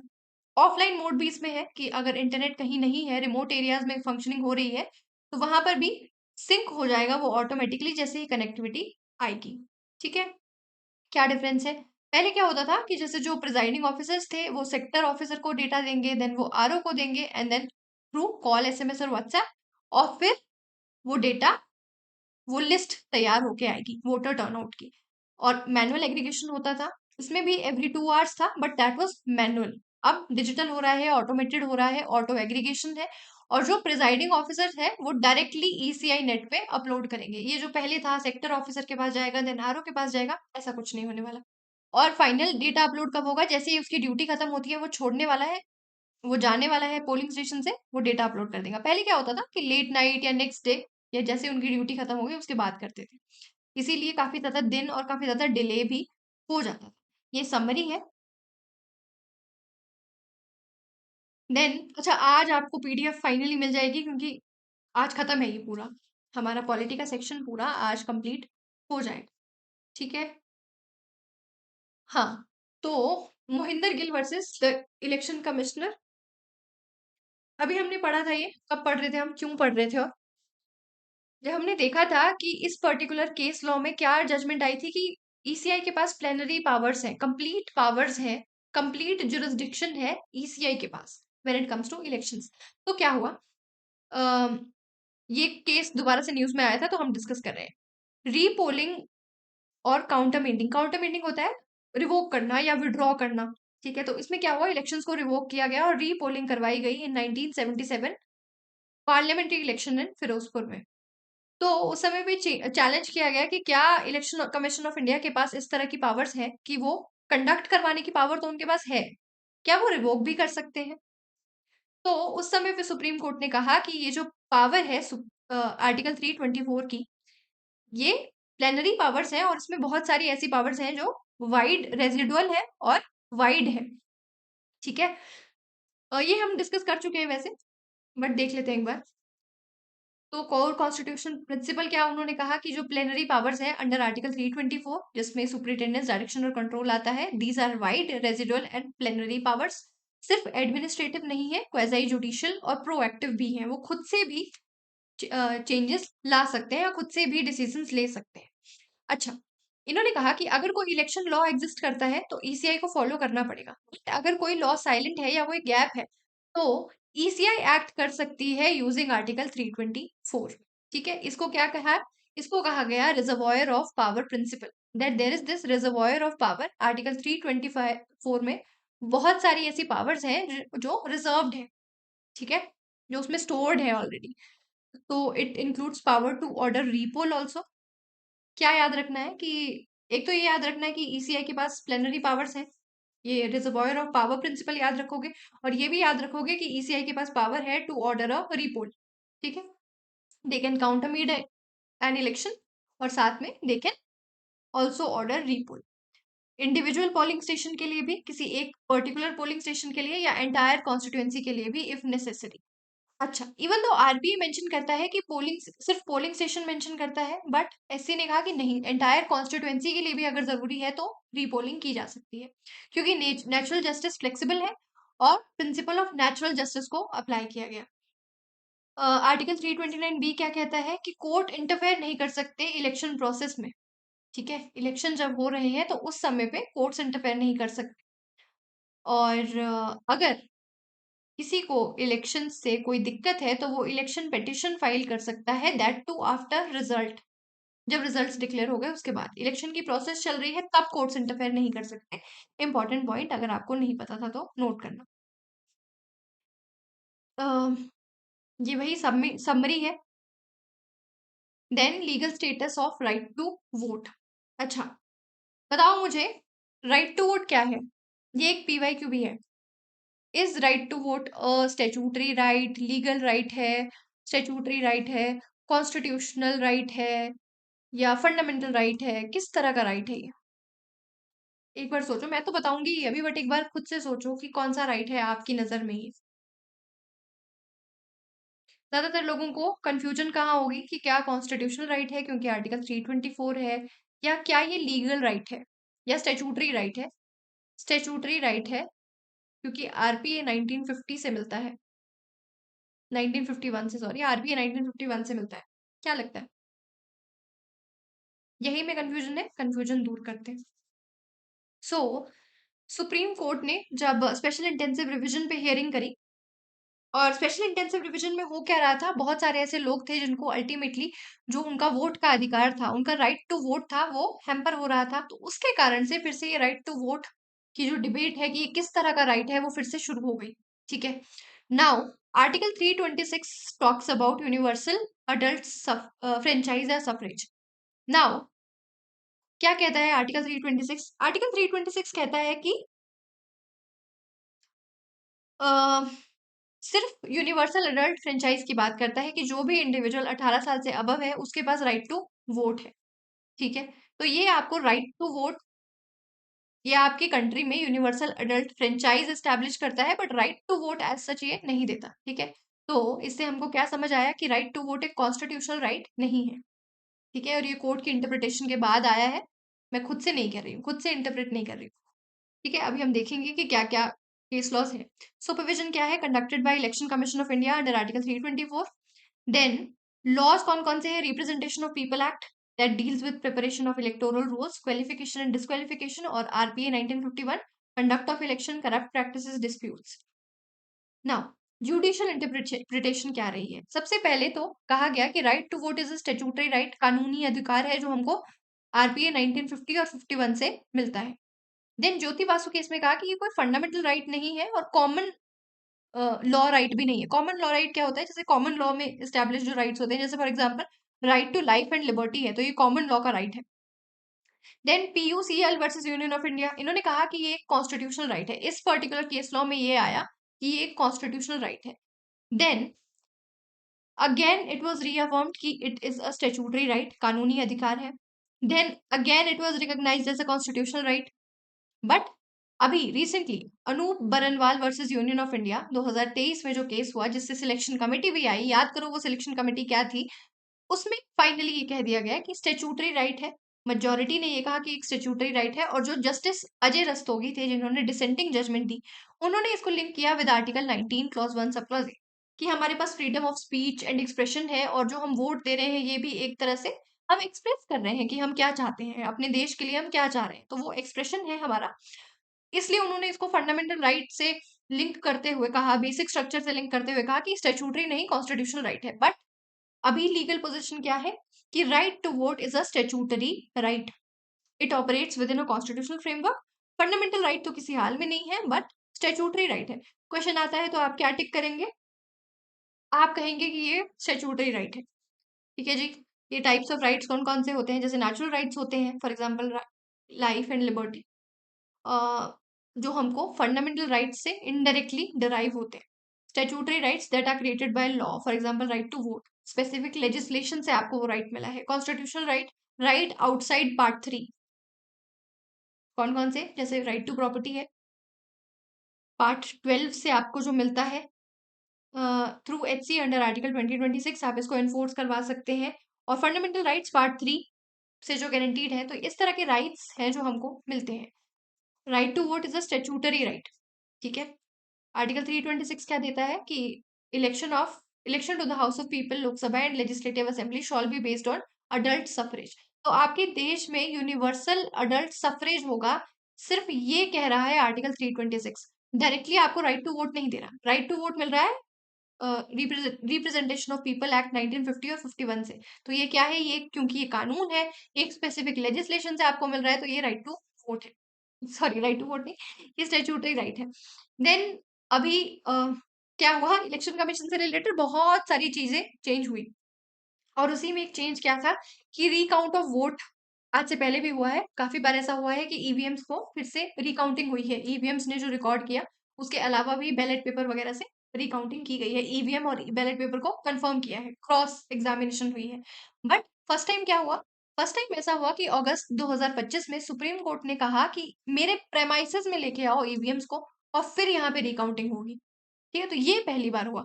हरियाणा के सरपंच का इलेक्शन था, पानीपत केस इसको फेमसली रेफर किया जा रहा था, दैट सुप्रीम कोर्ट ने कहा कि मेरे प्रेमाइसेस में दिल्ली इनको लेके आओ सारी ईवीएम्स को। अदरवाइज ईवीएम्स जहां होती थी उन्हीं उसी पर्टिकुलर प्रेमाइस में, उसी पर्टिकुलर स्टेट में, उसी पर्टिकुलर जगह में इस तरह की काउंटिंग कर ली जाती थी। ऑल राइट, नाउ क्या है रीकाउंट ऑफ वोट्स? क्या ऐसा किया जा सकता है, किस कंडीशंस पे किया जा सकता है, देखते हैं। ठीक है जी। अभी हमने देखा आर्टिकल 329 क्या कहता है कि कोर्ट्स इंटरफेयर नहीं कर सकते इलेक्टोरल प्रोसेस में जब तक इलेक्शन का रिजल्ट डिक्लेयर नहीं हो सकता। यानी कि अगर आपको कोई ग्रीवेंस है, तो जैसे ही रिजल्ट डिक्लेयर हो गया, उसके बाद आप जा सकते हैं और कोर्ट के पास और कह सकते हैं कि मुझे प्रॉब्लम है। इलेक्शन पिटिशन अपनी फाइल करेंगे आप हाई कोर्ट में, कंसर्न स्टेट के, जिस स्टेट के आप हैं। बट अब जरूरी है कि आप या तो वोटर होने चाहिए या आप कैंडिडेट होने चाहिए। जिस कॉन्स्टिट्युएंसी में आप इलेक्शन पिटिशन, जिस कॉन्स्टिट्युएंसी के रिजल्ट की आपको दिक्कत है, जिस रिजल्ट से आपको दिक्कत है, वहां पे या तो आप वोटर होने चाहिए या आप कैंडिडेट होने चाहिए, तभी आप इलेक्शन पिटिशन फाइल कर सकते हैं कंसर्न हाई कोर्ट में। ठीक है। अगर लोकल बॉडी का इलेक्शन है, तो वो डिस्ट्रिक्ट लेवल सिविल कोर्ट्स के आगे पिटिशन फाइल करेंगे। ठीक है, तो समझ आ गया, high court, district level civil court. 329 कहता है कि इलेक्टोरल प्रोसेस में सुप्रीम कोर्ट इंटरफेयर नहीं कर सकता। हाँ, उसके बाद कर सकता है। नाउ ओनली अ कैंडिडेट और an elector. Then time limit क्या है? रिजल्ट डिक्लेयर होने के 45 दिन के भीतर भीतर आपको रियलाइज हो जाना चाहिए कि मेरे साथ बुरा हुआ है, और मुझे इलेक्शन को, इलेक्शन के रिजल्ट को चैलेंज करना है। लीगल बेसिस क्या है? रिप्रेजेंटेशन ऑफ पीपल एक्ट 1951 और स्टेट पंचायत राज एक्ट। पिटिशन की रिक्वायरमेंट क्या होगी? एक तो कंसाइज स्टेटमेंट और मटेरियल फैक्ट्स होने चाहिए। ये नहीं होना चाहिए कि जैसे हो जाता है कि सारी ईवीएम्स गलत है, सभी ईवीएम्स गलत डेटा रिकॉर्ड करती है, ऐसा नहीं कह सकते आप। अगर आपने पिटिशन फाइल की है, तो आपको मटेरियल फैक्ट्स देने पड़ेंगे कि इस दिन इस पर्टिकुलर व्यक्ति ने ये करप्ट प्रैक्टिस की, ये कॉन्स्टिट्युएंसी थी, ये पोलिंग स्टेशन था, ये समय था। तो इस तरह के मटेरियल फैक्ट्स आपको देने पड़ेंगे उसमें। ठीक है, हवा में बातें नहीं हो सकती। ये पहली रिक्वायरमेंट है। नाउ वेग और एम्बिगुअस पिटिशन नहीं हो सकती, अदरवाइज वो डिसमिस हो जाएगी। Then judicial approach to corrupt practices क्या है? क्वेज़ी क्रिमिनल नेचर का वो मान लेते हैं। क्वेज़ी क्रिमिनल, अब जिसने पहला लेक्चर देखा है उसको पता है कि सिविल और क्रिमिनल में क्या डिफरेंस होता है। सिविल और क्रिमिनल केसेस में more likely than not, civil cases में क्या होता है कि अगर 51% प्रूव हो गया कि ये बंदा गलत है, तो उसको सजा मिल जाएगी। ठीक है, ए पार्टी ने बी पार्टी को स्यू किया, अगर ए पार्टी के पास एविडेंसेस हैं और ऐसा लग रहा है कि हाँ बी पार्टी ने कुछ तो गलत किया है, तो उसको सजा हो जाएगी। बट क्रिमिनल केसेस में क्या होता है, आपको सर्टेन होना पड़ेगा किसी को सजा देने के लिए। तो इसमें क्या है, क्वेज़ाई क्रिमिनल की हाई स्टैंडर्ड ऑफ प्रूफ चाहिए सिविल केसेस से, बट क्रिमिनल केसेस जितना नहीं है। ठीक है। Allegations without clear evidence are not entertained. ठीक है। नाउ ग्राउंड्स क्या क्या हो सकते हैं करप्ट प्रैक्टिसेस, जैसे कि bribery, undue influence, promotion of enmity, hiding criminal antecedents etcetera, ये सारी करप्ट प्रैक्टिसेस में आएगा। और कैंडिडेट को डिस्क्वालीफाई या अनक्वालीफाई कर दिया जाता है on the date of nomination और इलेक्शंस। ये ये कुछ है जो जिससे अल्टीमेटली इलेक्शन जो है वो वॉइड डिक्लेयर किया जा सकता है। Improper rejection of nomination paper, अभी सूरत में अभी जो इलेक्शंस हुए उसमें सूरत में जो इंडिविजुअल थे वो क्या कहते हैं, अनडिस्प्यूटेड कहते हैं कि उनके अगेंस्ट कोई खड़ा नहीं था। अनडिस्प्यूटेड ही कहते हैं शायद, मुझे एग्जैक्ट वर्ड याद नहीं आ रहा, समझा देती हूँ क्या कहना चाह रही हूँ। सूरत कॉन्स्टिट्युएंसी में इलेक्शंस हुए, वहां से जो इंडिविजुअल इलेक्ट होके आए उनके अगेंस्ट कोई इलेक्शन ही नहीं लड़ रहा था। फिर क्या कहा गया कि इनका जो नॉमिनेशन पेपर है, इनके जो अगेंस्ट लड़ रहे थे, कुछ ने पहले ही नॉमिनेशन हटा लिया, कुछ के नॉमिनेशन पेपर्स को एक्सेप्ट नहीं किया गया। तो यही बात थी कि क्या वो इम्प्रॉपरली एक्सेप्ट किया गया है, ताकि उनको जानबूझ के रिजेक्ट किया गया, या नॉमिनेशन पेपर गलत था तो भी एक्सेप्ट कर लिया गया। तो अगर इस तरह की एक्टिविटीज हुई है तो इलेक्शन को अवॉइड किया जा सकता है। ठीक है। बट ये आपको मटीरियल अफेक्टेड द रिजल्ट्स, ये शो करना पड़ेगा कि इससे जो रिजल्ट है वो अफेक्ट हुआ है। ठीक है। क्या कहते हैं यार, अनडिस्प्यूटेड कहते हैं, अनडिस्प्यूटेड तो शायद नहीं कहते। अ, आपको समझ आ गया होगा कि मैं क्या कहना चाह रही हूँ। नॉन कंप्लायंस विद कॉन्स्टिट्यूशन और election laws oblique rules only if it materially impacted the outcome. जो आप फैक्ट्स दे रहे हैं, अगर उससे आउटकम पर फर्क पड़ा है तभी जो इलेक्शन है वो वॉइड होंगे। और वॉइड होने के ग्राउंड यही है, करप्ट प्रैक्टिसेस, डिस्क्वालिफाइड, या नॉमिनेशन पेपर को एक्सेप्ट गलत कर दिया या रिजेक्ट गलत कर दिया। देन रीकाउंट ऑफ वोट्स कब किया जा सकता है। देखो यूजुअली क्या होता है कि बैलेट पेपर होता है, तो बैलेट पेपर में सीक्रेसी मेंटेन की जाती है। तो अगर वो बैलेट पेपर ओपन किए जा रहे हैं और ये देखा जा रहा है कि किस इंडिविजुअल ने किसको वोट दिया है, या वोट की रिकाउंटिंग हो रही है, तो वोट्स जो कि हम काफी ज्यादा सीक्रेट रखते हैं, तो कोई तो बड़ी चीज होनी चाहिए जिसके बाद ही रिकाउंटिंग ऑफ वोट अलाउ की जाएगी। तो इसके लिए specific material facts are pleaded जब, then prima facie evidence of counting error, और recount is necessary in the interest of justice. तो ये जब कंडीशंस होंगी तभी रिकाउंट ऑफ वोट होगा। और रिकाउंट ऑफ वोट होगा कैसे, इलेक्शन पिटिशन जब इंडिविजुअल फाइल करेगा, कब कर देगा, 45 डेज के भीतर भीतर।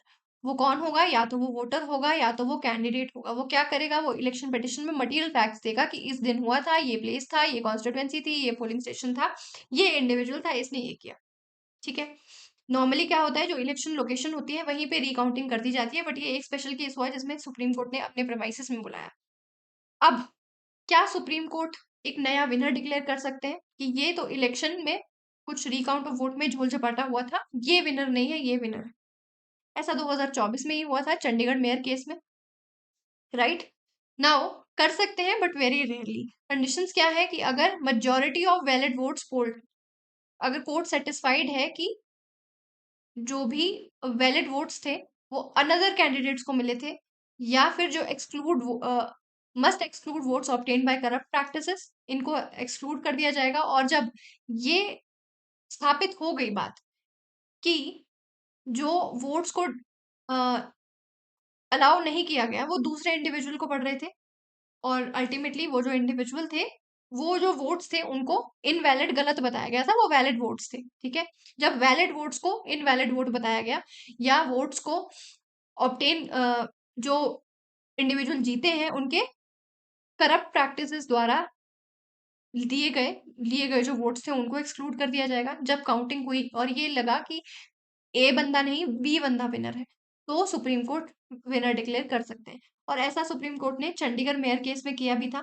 8 बैलेट पेपर्स ऐसे थे जिनको इनवैलिडेट कर दिया गया था, but they were wrongly invalidated, and all of these 8 ballot papers were in favour of the losing candidates. तो सुप्रीम कोर्ट ने क्या किया, जो लूजिंग कैंडिडेट थे उनको विनर अनाउंस कर दिया। ठीक है, तो होपफुली क्लियर हुआ सारा का सारा।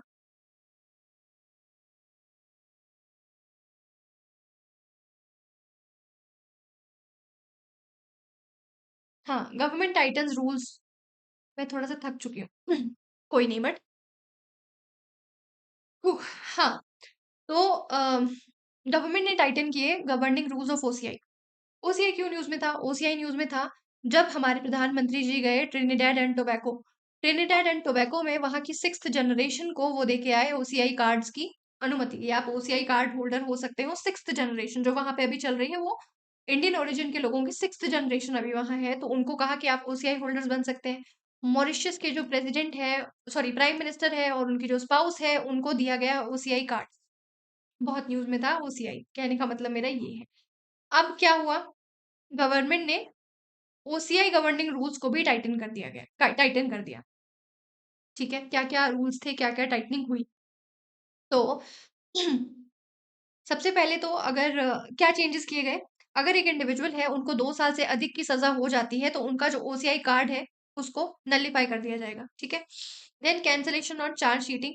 जैसे ही एक इंडिविजुअल है, उसके पास ओसीआई कार्ड है, उनके अगेंस्ट अगर चार्जशीट फाइल हो गई और उस चार्जशीट में जो ऑफेंस है वो 7 साल से ज्यादा की सजा इनवाइट कर रहा है, सिर्फ चार्जशीट फाइल होने पे ही उनका ओसीआई कार्ड कैंसिल हो जाएगा। पहले एक टाइम लिमिट होती थी कि जैसे आपको ओसीआई कार्ड मिला, उसके 5 साल तक अगर आप कन्विक्ट हुए तो ही आपका कार्ड कैंसिल होगा, अदरवाइज नहीं। अब ये 5 साल की लिमिट हटा दी है। अब ओसीआई कार्ड मिलने के बाद लाइफ टाइम तक आप जब भी कन्विक्ट हुए किसी भी सीरियस क्रिमिनल ऑफेंस के लिए, तो अल्टीमेटली आपका कार्ड कैंसिल हो जाएगा। तो ये कुछ टाइटनिंग हुई है ओसीआई रूल्स में। और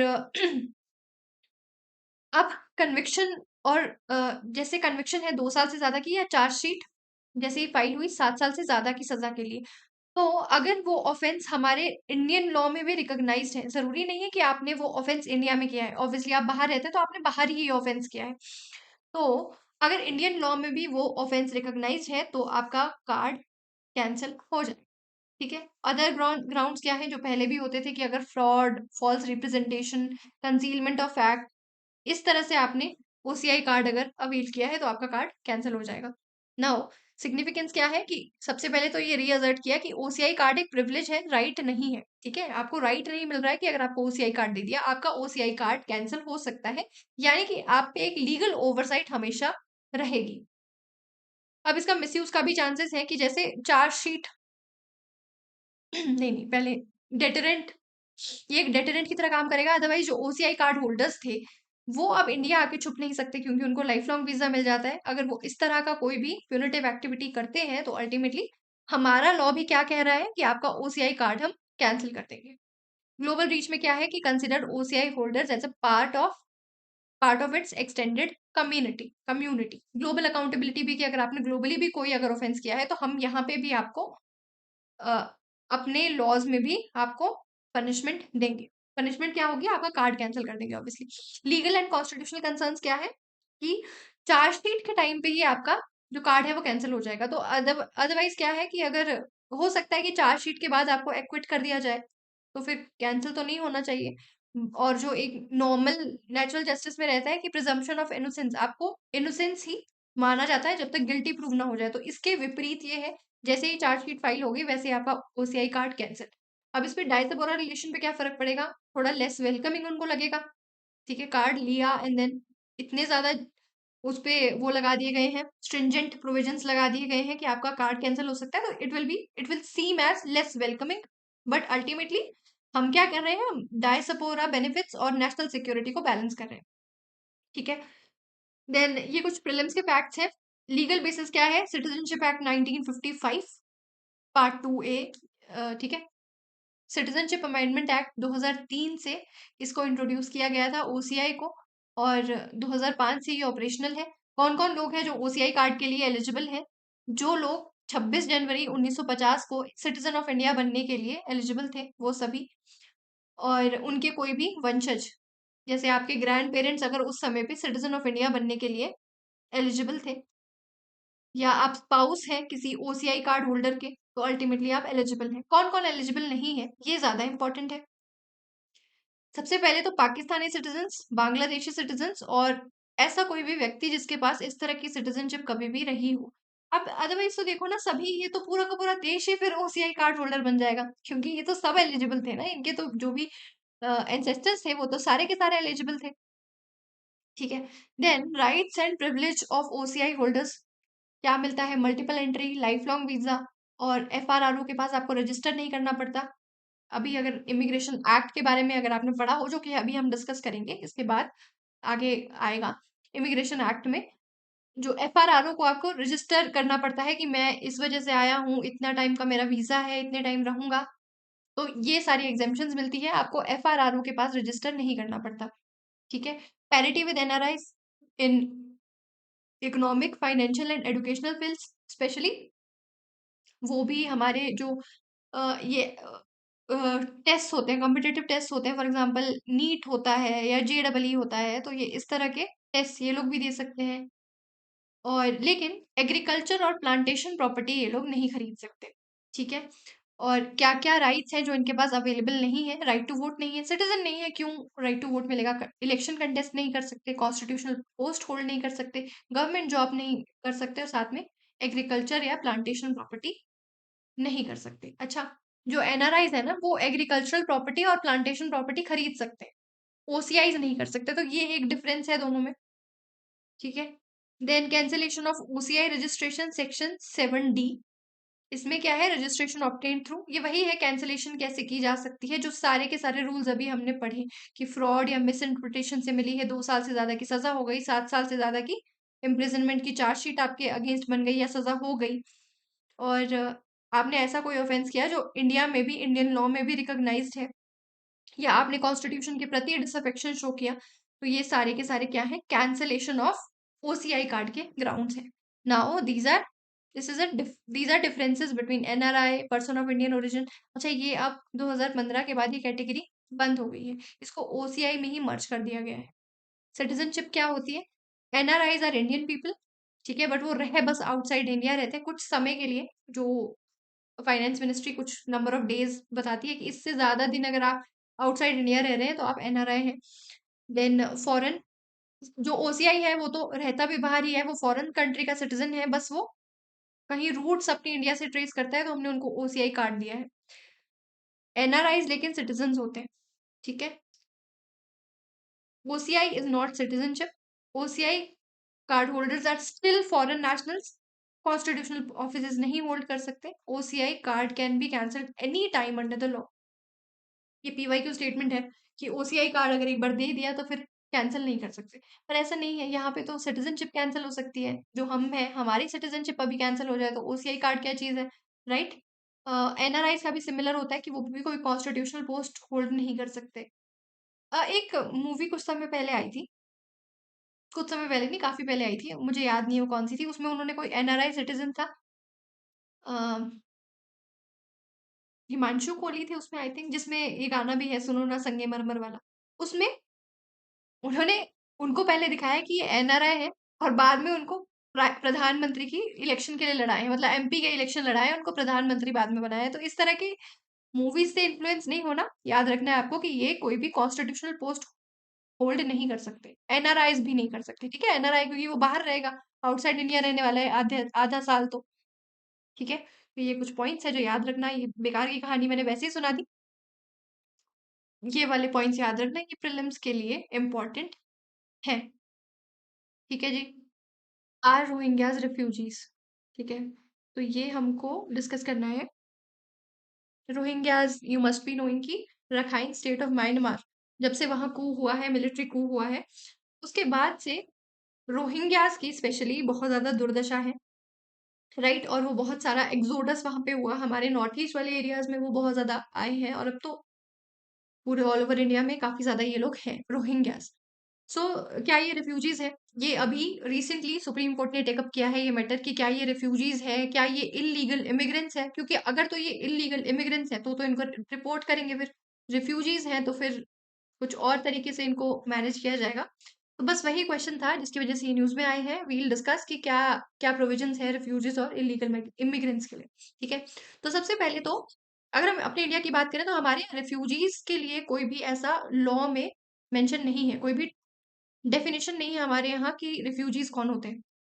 ठीक है, बट हमारे यहाँ इलीगल इमिग्रेंट्स मेंशन्ड है। सिटीजनशिप एक्ट 1955 में इलीगल इमिग्रेंट्स मेंशन्ड है, और ऐसा कहा है कि जो ऐसा फॉरेनर जो विदाउट वैलिड डॉक्यूमेंट्स या जिसका वीजा खत्म हो चुका है बट वो स्टिल इंडिया में रह रहा है, उसको हम कहेंगे इलीगल इमिग्रेंट, और फिर इसको तो डिपोर्ट करना बनता है। ठीक है, तो रिफ्यूजी क्या है हमने डिफाइन नहीं किया है कहीं पे भी, तो एक लीगल वैक्यूम है जिसके कारण इनको भी फॉरेनर की तरह ही ट्रीट किया जाता है। टॉकिंग अबाउट रोहिंग्यास, तो ये रखाइन स्टेट ऑफ म्यांमार की एक स्टेटलेस एथनिक माइनॉरिटी है, और यूएन की माने तो इनको most persecuted minority of the world ये दर्जा इनको मिला है। जब वहाँ मिलिट्री को हुआ, मिलिट्री ऑपरेशंस वहाँ हुए 2016-17 में, उसके बाद से ये वहाँ से भाग कर आ गए थे। ठीक है, और अभी प्रेजेंटली जो बांग्लादेश का कॉक्स बाजार कैंप है, वहाँ पे ये मेजोरिटी में रहते हैं। एंड अगर आपने सुना होगा कि जो शेख हसीना, जो उनकी पहले वाली प्रधानमंत्री थी बांग्लादेश की, उन्होंने एक भाषण चार आइलैंड है, बे ऑफ बंगाल वाले एरिया में ही है, भाषण चार आइलैंड प्रपोज किया था कि ये जो रोहिंग्याज है इनको वहां रख लेते हैं, भाषण चार आइलैंड में। ठीक है, तो भाषण चार आइलैंड भी याद रखना कहाँ है, बे ऑफ बंगाल में है, बस ये याद रखना। ठीक है, तो इंडिया की अगर हम बात करें तो ऑलमोस्ट 30,000 से 40,000 रोहिंग्याज और चिन रिफ्यूजीज यहाँ पे रहते हैं, इससे भी ज्यादा हो सकते हैं of course. Now UN refugee convention 1951 ये रिफ्यूजीज को डिफाइन करते हैं एज अ पर्सन जो कि फियर ऑफ परसिक्यूशन के कारण, अब वो परसिक्यूशन किसी भी कारण हो सकती है, रेस, रिलीजन, नेशनैलिटी एक्सेट्रा, उसने बहुत ज्यादा परसिक्यूशन फेस किया है और उस डर से वो कहीं पर भी आके भाग के आ गया है। ठीक है, अब जहां पे ये रिफ्यूज ले रहे हैं, जिस भी कंट्री में ये आए हैं, उनको मैंडेट ये पर्टिकुलर कन्वेंशन करती है कि आप एक तो इनको दोबारा से वहां भगाएंगे नहीं जहां से ये भाग के आए हैं और जहां पे इनको खतरा है, साथ में आप इनको शेल्टर देंगे, काम, एडुकेशन, बेसिक डिग्निटी, ये सारा का सारा देंगे। लेकिन इंडिया का क्या है, हमने साइन नहीं किए ये कन्वेंशन, तो हम पे तो मत एक्सपेक्ट करो कि हम ये सब करेंगे। ठीक है, हम ऑल दो कर देते हैं, पर वो एक्शंस क्या है कि वो तो या तो ह्यूमैनिटेरियन होते हैं या पॉलिटिकली मोटिवेटेड होते हैं। Otherwise India is not a signatory to 1951 refugee convention, neither to nor to neither to 1950 refugee convention, और ना ही 1967 रिफ्यूज प्रोटोकॉल, तो ये दोनों ही हमने साइन नहीं किए हैं, इंपॉर्टेंट पॉइंट याद रखना ही। देन बट हमने हिस्टोरिकली आज तक भी रिफ्यूजीज को होस्ट करते आए हैं। हमारे यहाँ कोई नेशनल रिफ्यूजी लॉ नहीं है, सेपरेट लीगल कैटेगरी भी नहीं है, हम डिफाइन ही नहीं करते, और कोई डेडिकेटेड लॉ भी नहीं है। रिकॉग्निशन का भी एडहॉक बेसिस पे कर देते हैं, और डॉक्यूमेंटेशन भी इनकी यूएनएचसीआर ही करता है, हमारी तरफ से इस तरह की कोई ह्यूमन राइट्स कमीशन जो है वो ही कर लेते हैं, हमारी तरफ से नहीं है, यूएन की जो बॉडी है। Now immigration and foreigners act 2025 में जो चेंजेस आई है, अभी हम डिटेल में पढ़ेंगे ये एक्ट। इसमें प्रोविजंस है with regard to refugees also. ठीक है, इसमें किसी भी तरह का एग्जेम्पशन इनको नहीं दिया गया है। पासपोर्ट और वीजा रिक्वायरमेंट सबको है, अगर कोई भी ओवरस्टे करा है तो उसको पेनल्टी भरनी ही पड़ेगी, और अगर उसने इलीगली एंटर किया है तो। ये हम डिटेल में अभी डिस्कस करेंगे। तो रिफ्यूजीज समझ आया, रोहिंग्याज रिफ्यूजीज हैं ये नहीं, ये सुप्रीम कोर्ट डिसाइड करेगा। अब इलीगल इमिग्रेंट्स जो है उनको सिटीजनशिप नहीं मिल सकती, उनको इंडियन सिटीजनशिप हम नहीं दे सकते। सीएए भी क्या कहता है कि नॉन मुस्लिम्स जो है पाकिस्तान, बांग्लादेश और अफगानिस्तान से, जो 31 दिसंबर 2014 से पहले आ गए हैं, उनको सिटीजनशिप मिल जाएगी। बट रोहिंग्यास क्योंकि मुस्लिम्स है बाय डिफॉल्ट, तो उनको नहीं मिलेगी, वो इलीगल माइग्रेंट्स ही रहेंगे। और सुप्रीम कोर्ट अभी प्रेजेंटली इस बात पे स्टडी कर रहे हैं कि क्या ये रिफ्यूजीज हैं, तो इनको अगर तो ये रिफ्यूजीज हैं तब तो इनको अंडर आर्टिकल 21 प्रोटेक्शन मिलेगी, वो जो right to shelter, right to education, right to dignity, ये सब मिलेगा। बट अगर ये इलीगल इमिग्रेंट्स है तो फिर इनको डिपोर्ट कर दिया जाएगा। ठीक है, सो ये है कि हम ऑलमोस्ट 2.09 लाख रिफ्यूजीज को होस्ट करते हैं वेरियस वेरियस कंट्रीज से, और आर्टिकल 21 के अंडर ही आता है right to life applies to all person including non citizen also. ठीक है, तो एससी ने सुप्रीम कोर्ट की ये ऑब्जर्वेशन है कि right to life extends to everybody even if he और she is not a citizen of India. ठीक है, क्या याद रखोगे इस पर्टिकुलर न्यूज से? एक तो रिफ्यूजीज का जो कन्वेंशन है 1951 वाला, India is not a signatory to it, सबसे इंपॉर्टेंट पॉइंट इसका यही है। और साथ में रिफ्यूजीज के लिए हमारे यहाँ कोई लॉ नहीं है, हम कोई डिफाइन नहीं करते, तो हम उनको फॉरनर ही मानते हैं। ठीक है, तो ये सारे पॉइंट्स हैं। ये सारे पॉइंट्स आप अपने नोट्स में लिखेंगे। ना अपने नेक्स्ट न्यूज़ पे मूव करते हैं। नेक्स्ट है about cooperatives. Cooperatives at crossroad, ये एक आर्टिकल था हिंदू में ही। क्रॉसरोड्स क्या होते हैं? जहाँ से बहुत सारे रास्ते निकलते हैं और तुमको चूज करना होता है, right? Crossroads, I hope you know this, जहाँ पे बहुत सारे रास्ते निकल रहे हैं। अब क्या हुआ, क्यों ये न्यूज़ में था? क्योंकि नेशनल कोऑपरेटिव पॉलिसी आई 2025 की, अगले 20 साल के लिए विजन एक दिया गया।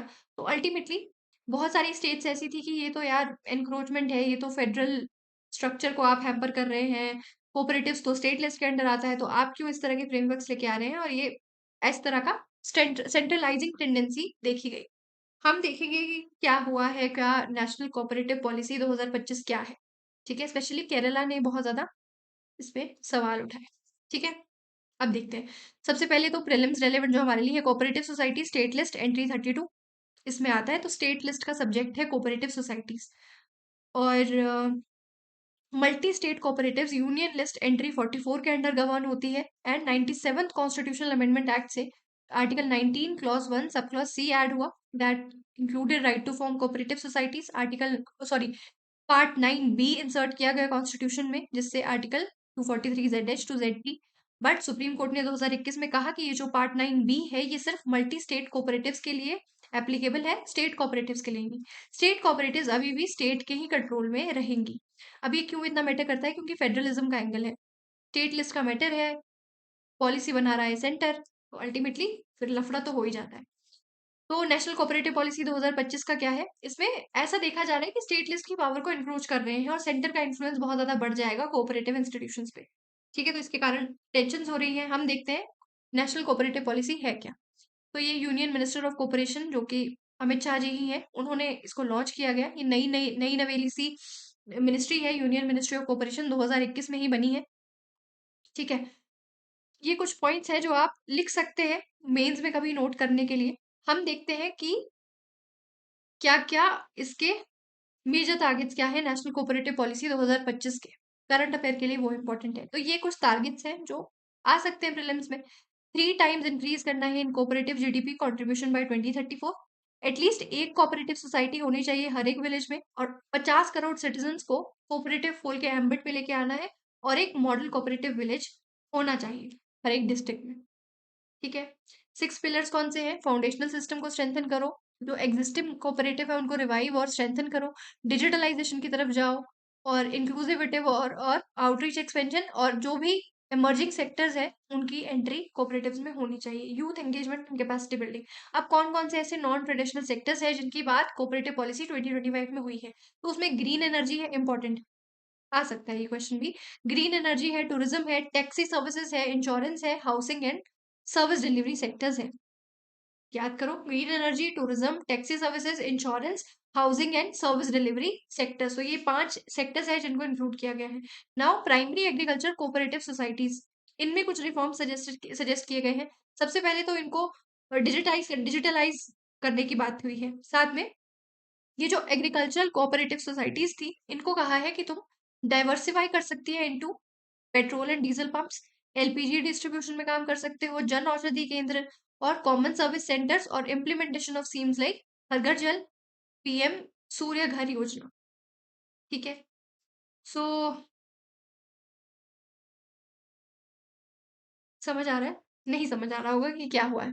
एक्चुअली क्या होता है, there are two things, PACS और प्राइमरी एग्रीकल्चर क्रेडिट सोसाइटी और प्राइमरी एग्रीकल्चर कोऑपरेटिव सोसाइटीज। ठीक है, तो क्या होता है, जो ये क्रेडिट सोसाइटीज होती हैं, प्राइमरी एग्रीकल्चरल क्रेडिट सोसाइटीज होती हैं, ये इस तरह के क्रेडिट देने का काम करती है। तो ये अब, और ये जो एग्रीकल्चर सोसाइटीज होती हैं, ये आपने बैंकिंग सिस्टम में पढ़ा होगा, प्राइमरी एग्रीकल्चरल क्रेडिट सोसाइटीज। ठीक है, और प्राइमरी सॉरी हाँ, प्राइमरी एग्रीकल्चरल क्रेडिट सोसाइटीज और प्राइमरी एग्रीकल्चरल कोऑपरेटिव सोसाइटीज। ये कोऑपरेटिव सोसाइटीज ये तो सिर्फ एग्रीकल्चर के साथ ही डील करती है, वो वाली सोसाइटीज है।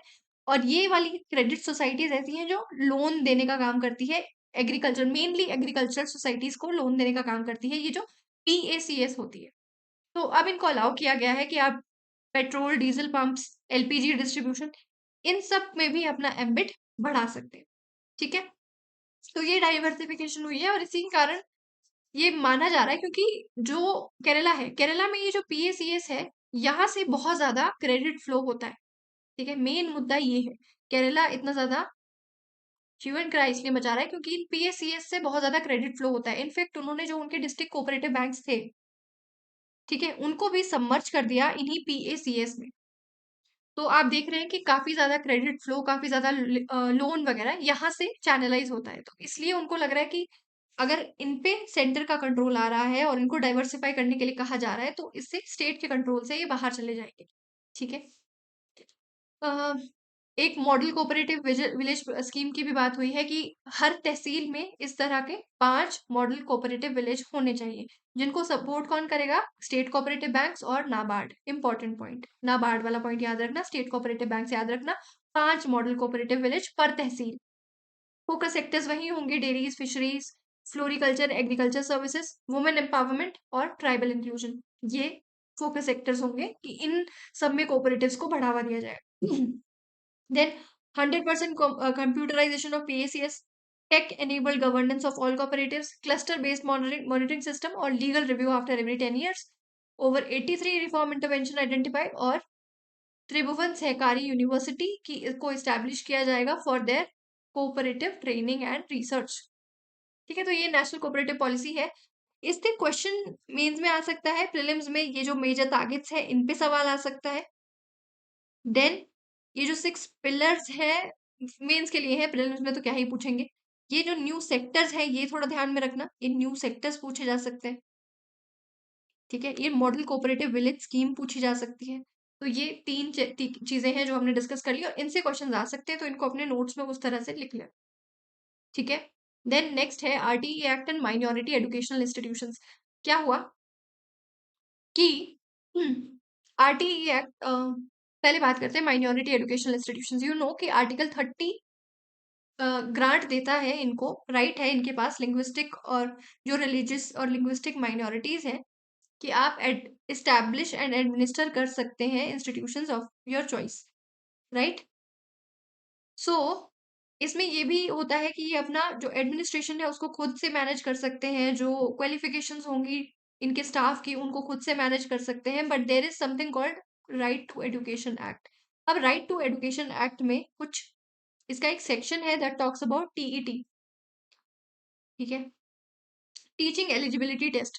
तो अब वही पूरा सिनारियो चल रहा था कि क्या ये जो टीचिंग एलिजिबिलिटी टेस्ट है ये माइनॉरिटी एजुकेशनल इंस्टीट्यूशंस में भी मान्य होगा या नहीं होगा। ठीक है, तो डिस्कस करते हैं कि क्या है पूरा मामला। सिग्निफिकेंट प्रोविजंस क्या है? कॉन्स्टिट्यूशनल प्रोविजंस वही है, article 30 clause 1 grant religious and linguistic minorities the right to establish and administer educational institutions of their choice. अब इसमें क्या क्या राइट्स आता है? Right to establish, manage administration, choose staff, staff choose करने से ही वो ईईटी वाली कंट्रोवर्सी आई है, and right to admit students including preference for own communities. ठीक है, then article 29 clause 1 protects the right of any section of citizens to conserve their language. ठीक है, अब क्या डिफरेंस है आर्टिकल 30 और आर्टिकल 29 में? आर्टिकल 29 हर एक सिटीजन को ये राइट देता है, जरूरी नहीं है कि वो माइनॉरिटी है तभी वो अपनी लैंग्वेज, स्क्रिप्ट और कल्चर को कंजर्व करेगा, कर सकता है, वो मेजोरिटी है तो भी कर सकता है। बट आर्टिकल 30 सिर्फ रिलीजियस और लिंग्विस्टिक माइनॉरिटीज को मिलता है, एथनिक माइनॉरिटीज नहीं है, किसी और तरह की माइनॉरिटी नहीं है। सिर्फ 2 माइनॉरिटीज मेंशन्ड है, रिलीजियस एंड लिंग्विस्टिक। आर्टिकल 29 कोई माइनॉरिटी नहीं, मेजोरिटी वाला भी अपनी लैंग्वेज, स्क्रिप्ट और कल्चर को कंजर्व कर सकता है। अब आर्टिकल 21 क्लॉज ए आया, जिसको इंट्रोड्यूस किया गया है bye 86 constitutional amendment act.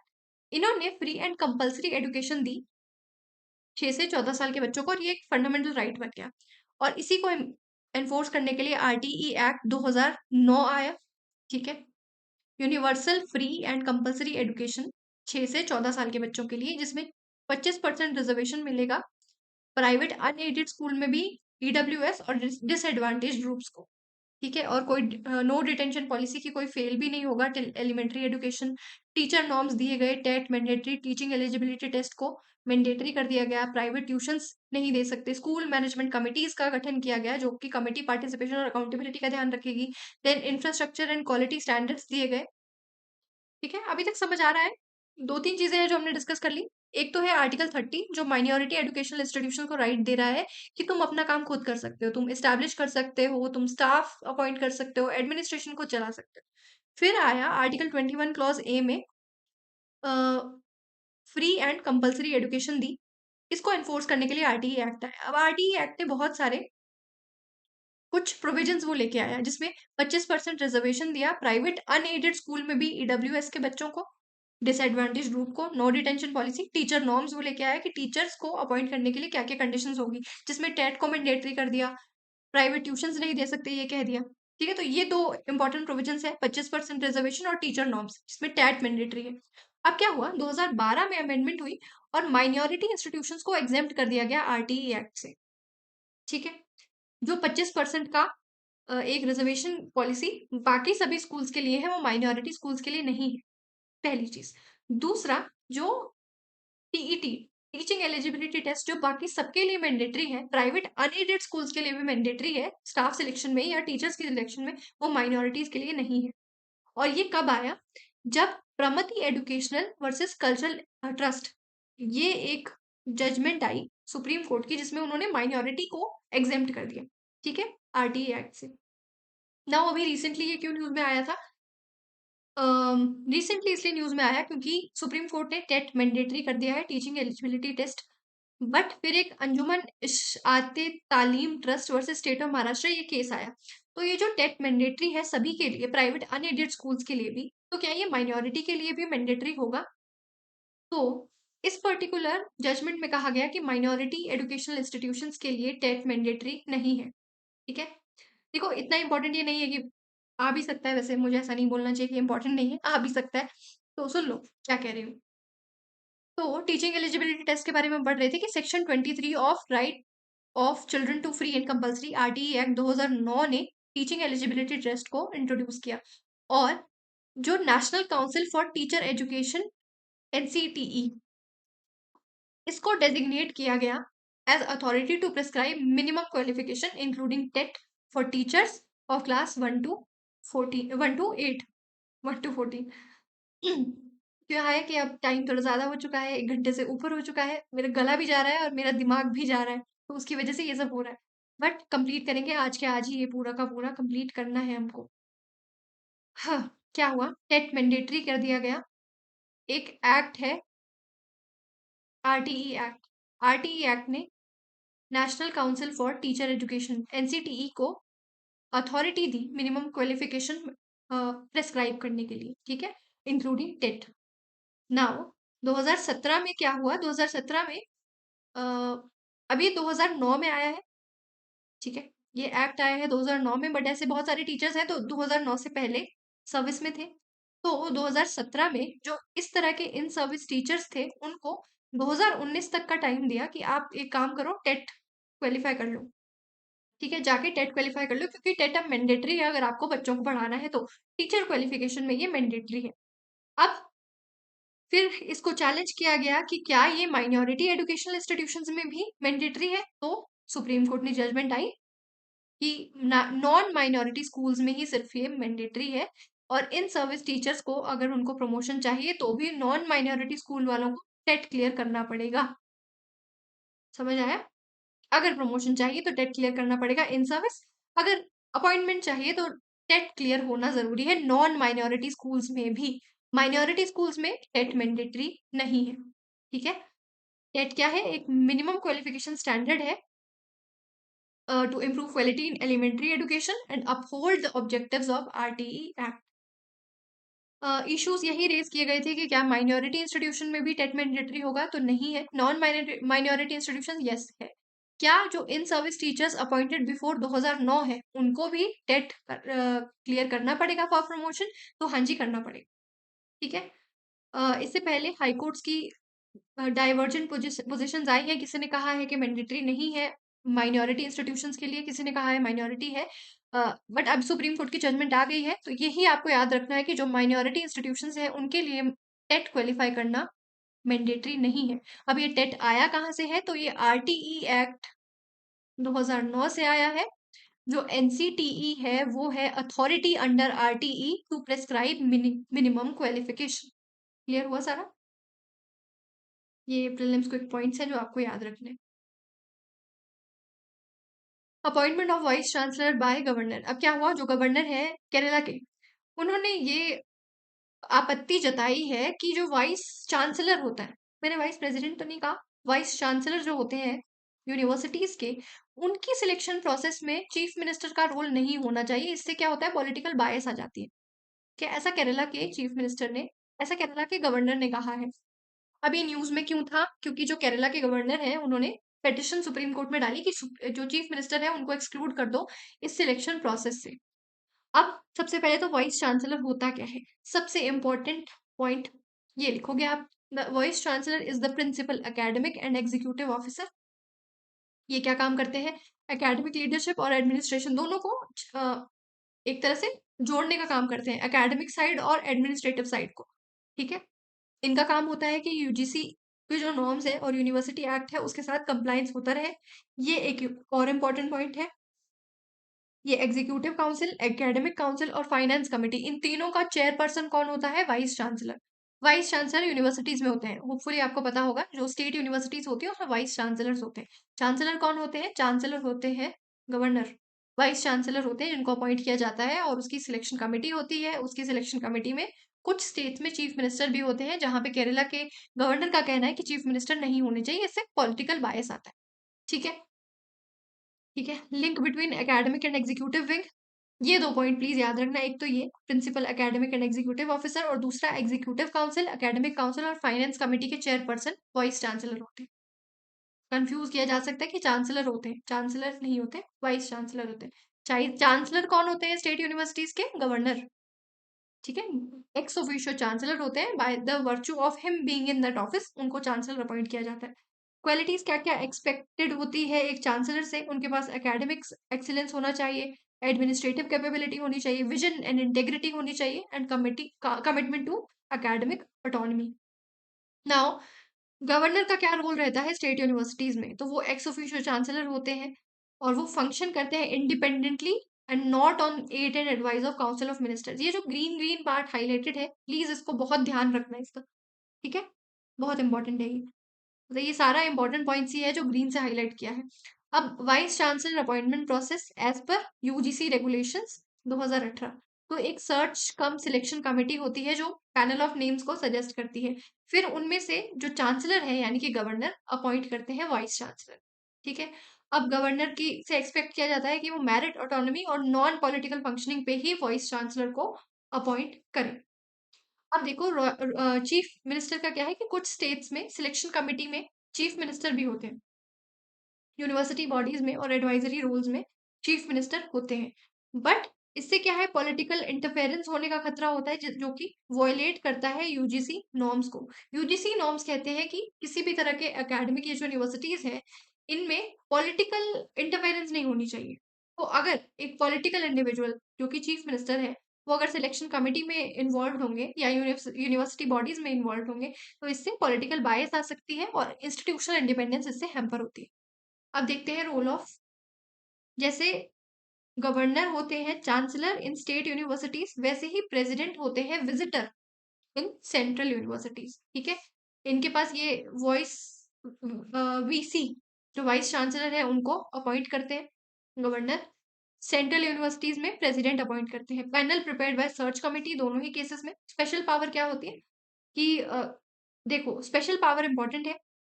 When it comes to state universities, governor independently act करते हैं, बट प्रेसिडेंट वो इंडिपेंडेंटली एक्ट नहीं करते, लेकिन हाँ वो फ्रेश पैनल मांग सकते हैं कि अगर पैनल, नेम ऑफ पैनल आया, नेम उनको सजेस्ट किए गए, लिस्ट आई, वो सेटिस्फाइड नहीं है, उनको अच्छा नहीं लग रहा है इनमें से, तो वो फ्रेश पैनल डिसाइड कर सकते हैं। ठीक है, इसमें इनकी ओवरसाइट के फंक्शंस लिमिटेड होते हैं। जो यूनिवर्सिटी की फंक्शनिंग है उधर इनके गवर्नर के फंक्शंस वहां लिमिटेड होते हैं, बट वहां पे इंस्पेक्शन और इंक्वायरी का ऑर्डर करने की पावर होती है प्रेसिडेंट के पास। तो ये एक डिफरेंस का टेबल है, इसको भी नोट करो। नोट क्या करो, पीडीएफ मिलेगी। ठीक है, स्टेट यूनिवर्सिटीज में गवर्नर चांसलर, सेंट्रल यूनिवर्सिटीज में प्रेसिडेंट विजिटर। दोनों का काम क्या है? वाइस चांसलर को अपॉइंट करना। दोनों के पास एक लिस्ट आती है, पैनल आता है, सर्च कमेटी, सर्च और सिलेक्शन कमेटी के द्वारा आता है। अब जो गवर्नर है उनके पास डिस्क्रिप्शन होती है, वो इंडिपेंडेंटली एक्ट करते हैं। प्रेसिडेंट इंडिपेंडेंटली एक्ट नहीं करते, लेकिन हाँ वो फ्रेश पैनल मंगवा सकते हैं। प्रेसिडेंट के पास सेंट्रल यूनिवर्सिटीज में इंस्पेक्शन और इंक्वायरी का पावर होती है, गवर्नर के पास इस तरह की कोई पावर नहीं होती। ठीक है, नाउ सेंट्रल यूनिवर्सिटीज एक्ट 2009 में प्रेसिडेंट विजिटर होते हैं। ये सारा वही जो हमने अभी डिस्कस करा। और कॉन्स्टिट्यूशनल एंगल, अच्छा ये भी इंपॉर्टेंट है। आर्टिकल 254 क्या कहता है कि अगर देखो कंकरेंट लिस्ट में आता है एडुकेशन, तो ये जो यूनिवर्सिटीज में, स्टेट यूनिवर्सिटीज या फिर सेंटर की यूनिवर्सिटीज में, स्टेट यूनिवर्सिटीज की बात करते हैं जो अभी आर्टिकल है, स्टेट यूनिवर्सिटीज में किसी भी तरह की अपॉइंटमेंट अगर हो रही है एजुकेशनल इंस्टीट्यूशन में, इस तरह की यूनिवर्सिटीज में, तो ये मैटर तो कंकरेंट लिस्ट का है। कंकरेंट लिस्ट में दोनों लॉज बना सकते हैं। यूजीसी कहता है कि इस तरह की कोई भी पॉलिटिकल इंटरफेरेंस नहीं होनी चाहिए when it comes to institutions like these. ठीक है, तो अब यूजीसी की रेगुलेशन तो ये कहती है। और अगर स्टेट में सीएम का होने का प्रोविजन है जिससे कि पॉलिटिकल इंटरफेरेंस आती है, तो अल्टीमेटली क्या होगा? रिपग्नेंसी आ गई ना, कॉन्फ्लिक्ट आ गया दोनों लॉज में, सेंटर और स्टेट के लॉज में। सेंटर का लॉ क्या कह रहा है? सेंटर का लॉ है UGC regulation. UGC is a central body, right? तो कंकरेंट लिस्ट का सब्जेक्ट होने के कारण यूजीसी का जो मत है, जो रूल्स है, वो प्रिवेल करेंगे रेदर देन स्टेट के अपने जो लॉज है, राइट? तो ये आर्टिकल 254 कहता है कि जब भी कंकरेंट लिस्ट के किसी सब्जेक्ट पे दोनों के बीच में कोई रिपग्नेंसी आएगी, स्टेट की और सेंटर की, तो जो सेंटर का लॉ है वो प्रिवेल करेगा, सेंटर के लॉ को मान्यता मिलेगी, स्टेट का लॉ नहीं रहेगा। अच्छा, स्टेट का लॉ कब प्रिवेल करता है? स्टेट अगर प्रेसिडेंट का असेंट उसको मिला हुआ हो, अगर वो प्रेसिडेंट के लिए असेंट के प्रेसिडेंट के पास असेंट के लिए गया हो और उसको प्रेसिडेंट का असेंट मिला हो, तो उस पर्टिकुलर स्टेट में फिर स्टेट का लॉ प्रिवेल करेगा। लेकिन अगर इस पॉइंट पे भी पार्लियामेंट चाहे तो वो फ्रेश लॉ लेके आ सकती है एंड देन अल्टीमेटली वो उसको ओवरराइड कर सकती है। ठीक है, कहने का मतलब ये है कि जब करंट लिस्ट की बात आती है तो सेंटर का पलड़ा भारी रहता है एज कंपेयर टू स्टेट। और ये अभी वही एंगल है कि कंकरेंट लिस्ट का मैटर है, सिलेक्शन कमिटी, स्टेट के अपने लॉज है, यूजीसी की अपनी रेगुलेशंस है। यूजीसी कहता है पॉलिटिकल इंटरफेरेंस नहीं होनी चाहिए, सिलेक्शन कमिटी में चीफ मिनिस्टर है। तो ये एक तरह से रिपग्नेंसी आ गई। तो अब क्या होगा? अभी तो फिलहाल सुप्रीम कोर्ट देखेगा कि क्या इशू है, क्या कंट्रोवर्सी है, तो वो इस आर्टिकल को ध्यान में रखते हुए, आर्टिकल 254 को ध्यान में रखते हुए कुछ एक्शन ले सकते हैं। ठीक है, तो हमारे लिए कंट्रोवर्सी इंपॉर्टेंट नहीं है, हमारे लिए इंपॉर्टेंट है कॉन्स्टिट्यूशनल एंगल, जो कि आर्टिकल 254 हमने डिस्कस कर लिया। हमारे लिए इंपॉर्टेंट था चांसलर का रोल, वाइस चांसलर का रोल। हमारे लिए इंपॉर्टेंट था प्रेसिडेंट का role when it comes to central university, वो हमने देख लिया। ठीक है, नाउ नेक्स्ट है इमिग्रेशन एंड फॉरनर्स एक्ट 2025। तो क्या हुआ? ये पर्टिकुलर लॉ इनेक्ट किया गया अभी कुछ समय पहले, आई थिंक सितंबर में ही ये इफेक्ट में आया है। तो क्या था? इससे पहले खत्म ही होने वाला है, बस जल्दी जल्दी से रैप अप करते हैं। क्या हुआ? कुछ ऐसे लॉज थे, कॉलोनियल एरा के टाइम के लॉ थे। देखो, एक तो 1920 का लॉ था, passport entry into India act, registration of foreigners act 1946, और immigration carrier and liability act. ये 4 एक्ट्स याद रखो। ये 4 एक्ट्स को सबज्यूम कर दिया, इस पर्टिकुलर एक्ट में कंसोलिडेट कर दिया। क्या था? बहुत ज्यादा फ्रेगमेंटेड प्रोविजंस थे कि कोई अगर फॉरेनर आ रहा है उसको पासपोर्ट के लेके क्या रूल होंगे, कोई अगर ओवरस्टे कर गया है, वीजा से ज्यादा ओवरस्टे कर गया है, तो क्या रूल्स उसके लिए होंगे, अलग अलग एक्ट्स में नोटिफाइड थे। देन एग्जेम्पशंस कौन सी होंगी, कौन कौन से कंट्रीज के सिटीजन्स को एग्जेम्पशन मिलेगी, वो अलग एक एक्ट में था। एंड जो कैरियर्स, जैसे फॉर एग्जांपल एयरलाइंस वगैरह जो कैरी करके लाते हैं इन फॉरेनर्स को, उनकी क्या लाइबिलिटी रहती है, तो अलग अलग एक्ट्स में अलग अलग प्रोविजंस थे। अब इन सभी को एक साथ कंसोलिडेट करके एक एक्ट लेके आए हैं, इमिग्रेशन एंड फॉरेनर्स एक्ट। ठीक है, अब क्या हुआ है? स्ट्रीमलाइन हो गया है, थोड़ी स्ट्रिंजेंट कर दिए हैं प्रोविजंस। अब इसमें क्या क्या प्रोविजंस है? सबसे पहले तो valid documents and entry exit rule. ये पहले भी था कि आपके पास एक वैलिड पासपोर्ट होना चाहिए, अदरवाइज ये क्या होगा? एक पनिशेबल ऑफेंस होगा अगर आप ओवरस्टे कर गए अपने वीजा से ज्यादा। और साथ में आपको फॉरेन जो FRRO होते हैं उनके पास आके रजिस्टर करना पड़ता है। ठीक है, फॉरेन रजिस्ट्रेशन ऑफिसर्स जो होते हैं उनके पास जाके रजिस्टर करना पड़ेगा कि मैं इतने समय के लिए आया हूँ, इतने समय का मेरा वीज़ा है, ये सब कुछ। नाउ क्या-क्या चेंजेज़ आए हैं? ये तो पहले भी था कि वैलिड डॉक्यूमेंट्स चाहिए, एंट्री एग्ज़िट रूल्स थे।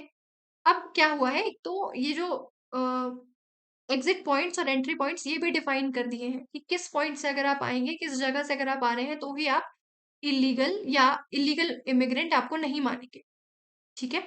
अब पेनल्टीज़ थोड़ी स्ट्रिंजेंट कर दी है, 2 से 7 साल की इम्प्रिज़नमेंट, साथ में 1 से 10 लाख रुपए का fine, illegal entry without valid documents 5 साल तक की सज़ा, अप टू 5 लाख तक का फाइन, ओवरस्टेइंग 3 साल तक की सज़ा, 3 लाख तक का फाइन। रिपोर्टिंग एंड मॉनिटरिंग इसमें कुछ चेंजेस आए हैं। अब क्या हुआ है कि जो हॉस्टल्स, होटल्स, होम स्टेज या इस तरह के होते हैं, अगर यहाँ पे कोई भी फॉरेन नेशनल आता है, तो जिनका ये होम स्टे है, जिनका होटल है, जिनके हॉस्टल्स हैं, इनकी जवाबदारी बनती है कि ये गवर्नमेंट को बताएं कि हमारे पास ये इंडिविजुअल यहाँ पे आके रुका है। साथ ही में universities and educational institutions, hospitals, health care facilities, अब इनकी जिम्मेदारी है कि ये जाके गवर्नमेंट को इन्फॉर्म करेंगे कि हमारे पास इस तरह का एक फॉरेनर इंडिविजुअल है। इससे क्या होगा, बेटर ट्रैकिंग हो पाएगी विजिटर्स की, और जो ये पोटेंशियल ओवरस्टेज होते हैं वो फिर नहीं रह पाएंगे। अदरवाइज देखो, अगर किसी होम स्टे में आके रुके तो उनको बताना पड़ेगा कि ये इंडिविजुअल रुका है, फिर उसका वीजा वगैरह चेक किया जाएगा कि कहीं ओवरस्टे तो नहीं कर गया है, ठीक है। साथ में जो एयरलाइंस होते हैं, शिप्स होते हैं या इस तरह के कैरियर्स हैं, उनको भी एडवांस में बताना पड़ेगा और अपना क्रू डेटा, एडवांस पैसेंजर और क्रू डेटा सबमिट करना पड़ेगा इमिग्रेशन अथॉरिटीज को कि हम इन इन इंडिविजुअल्स को लेकर आए हैं, ये क्रू हमारे साथ आया है, ठीक है जी।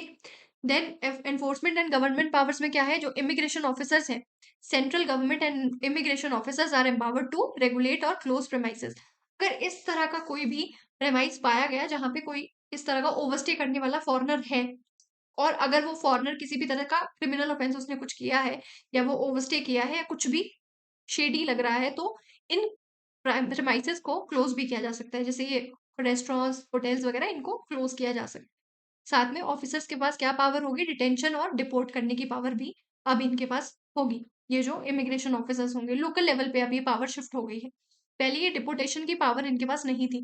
स्पेशल एग्जाम्पशंस में कौन है, सिटीजन ऑफ नेपाल, भूटान, इनके पास स्पेशल एग्जाम्पशंस है at land borders consistent with historical arrangement, जो पहले ही हमारे पास जो हमने ट्रीटीज हमारी साइन हो रखी है उनके चलते। साथ में members of Indian armed forces, families travelling in on official transport and are also exempt from passport और वीजा रिक्वायरमेंट्स। तो ये एग्जेम्पशंस है नेपाल भूटान के सिटीजन्स, इंडियन आर्म्ड फोर्सेस, साथ में उनकी फैमिलीज जो उनके साथ में ट्रैवल कर रही है। क्या क्या चेंजेस आए हैं, स्टेचुटरी डिटेंशन पावर, जो फॉरेन ट्राइब्यूनल्स होते थे, इस पर्टिकुलर एक्ट से फॉरेन ट्राइब्यूनल्स भी इस्टेब्लिश किए जाएंगे। देखो अभी अगर हम देखें ना, तो असम में इस तरह के फॉरेन ट्राइब्यूनल्स इस्टेब्लिश्ड है और वो वर्क भी कर रहे हैं। That may be because of NRC, NRC की वजह से असम में चल रहे हैं, बाकी ऑल ओवर इंडिया में नहीं थे। बट अब फॉरेन ट्राइब्यूनल्स इस्टेब्लिश किए जाएंगे। अब इनके पास क्या पावर होगी, अब इस एक्ट से इनको पावर मिल जाएगी। पहले ये क्या करते थे, पहले ये एग्जीक्यूटिव ऑर्डर्स पास करते थे अगर इनको किसी ट्रांजिट या डिटेंशन कैंप को इंस्पेक्ट करना होता था, या किसी को डिपोर्ट करने के ऑर्डर्स वगैरह देने होते थे, किसी डिटेंशन कैंप में जाके सील वगैरह करने के ऑर्डर्स देने होते थे, तो पहले ये एग्जीक्यूटिव ऑर्डर होते थे।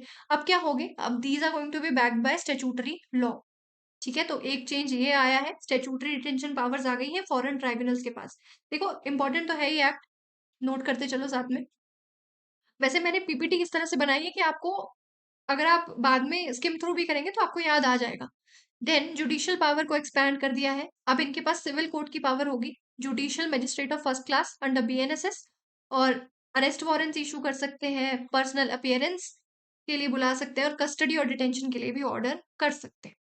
जो बॉर्डर सिक्योरिटी पे फोर्सेस हैं, बॉर्डर सिक्योरिटी, बॉर्डर फोर्सेस और कोस्ट गार्ड्स हैं, अब वो भी रिकॉर्ड कर सकते हैं बायोमेट्रिक्स और डेमोग्राफिक्स। कोई एक इंडिविजुअल अगर उनको लग रहा है कि ये बंदा तो इलीगल एंट्रेंट है शायद, तो वो क्या कर सकते हैं, उसके बायोमेट्रिक्स और डेमोग्राफिक्स रिकॉर्ड कर सकते हैं।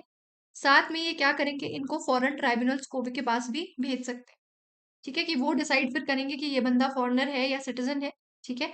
और एम्प्लॉयमेंट रिस्ट्रिक्शन भी है इन लोगों पे, फॉरेनर्स को, पे defence, nuclear energy, petroleum, power, space, water supply, human right sector, इन सब में एम्प्लॉयमेंट रिस्ट्रिक्शन है, important point, unless permitted by central government, ठीक है।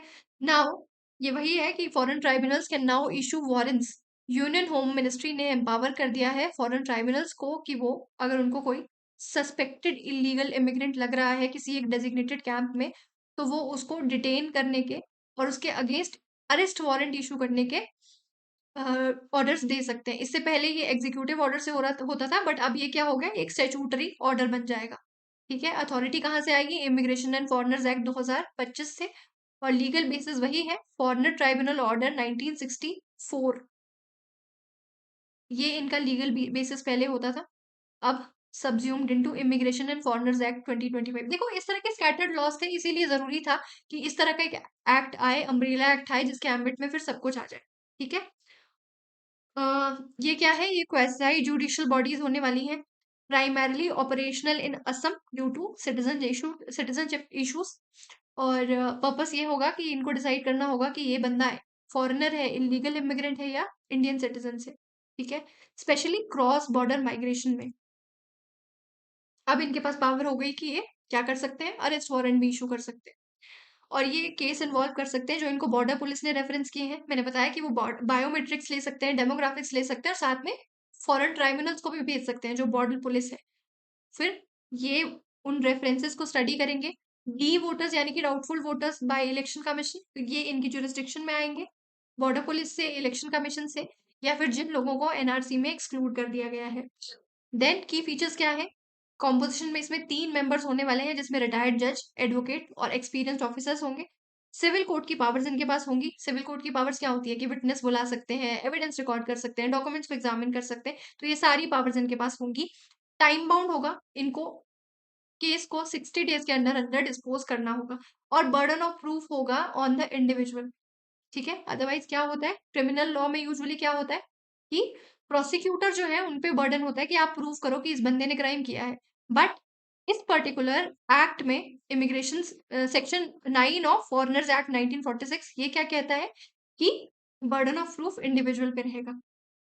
ठीक है जी, ground for refusal of entry and stay, इसमें क्या क्या है, terrorism, espionage, narcotics traffic, human trafficking, cyber crime, ये सारे के सारे फॉरेनर्स को अगर उनको एंट्री डिनाई की जा सकती है अगर उनको इन केसेस में कन्विक्ट किया जा चुका है। एग्जेम्प्टेड कैटेगरीज में वही है, सिटीजन ऑफ नेपाल, भूटान, तिब्बतियंस और श्रीलंकन तमिल्स।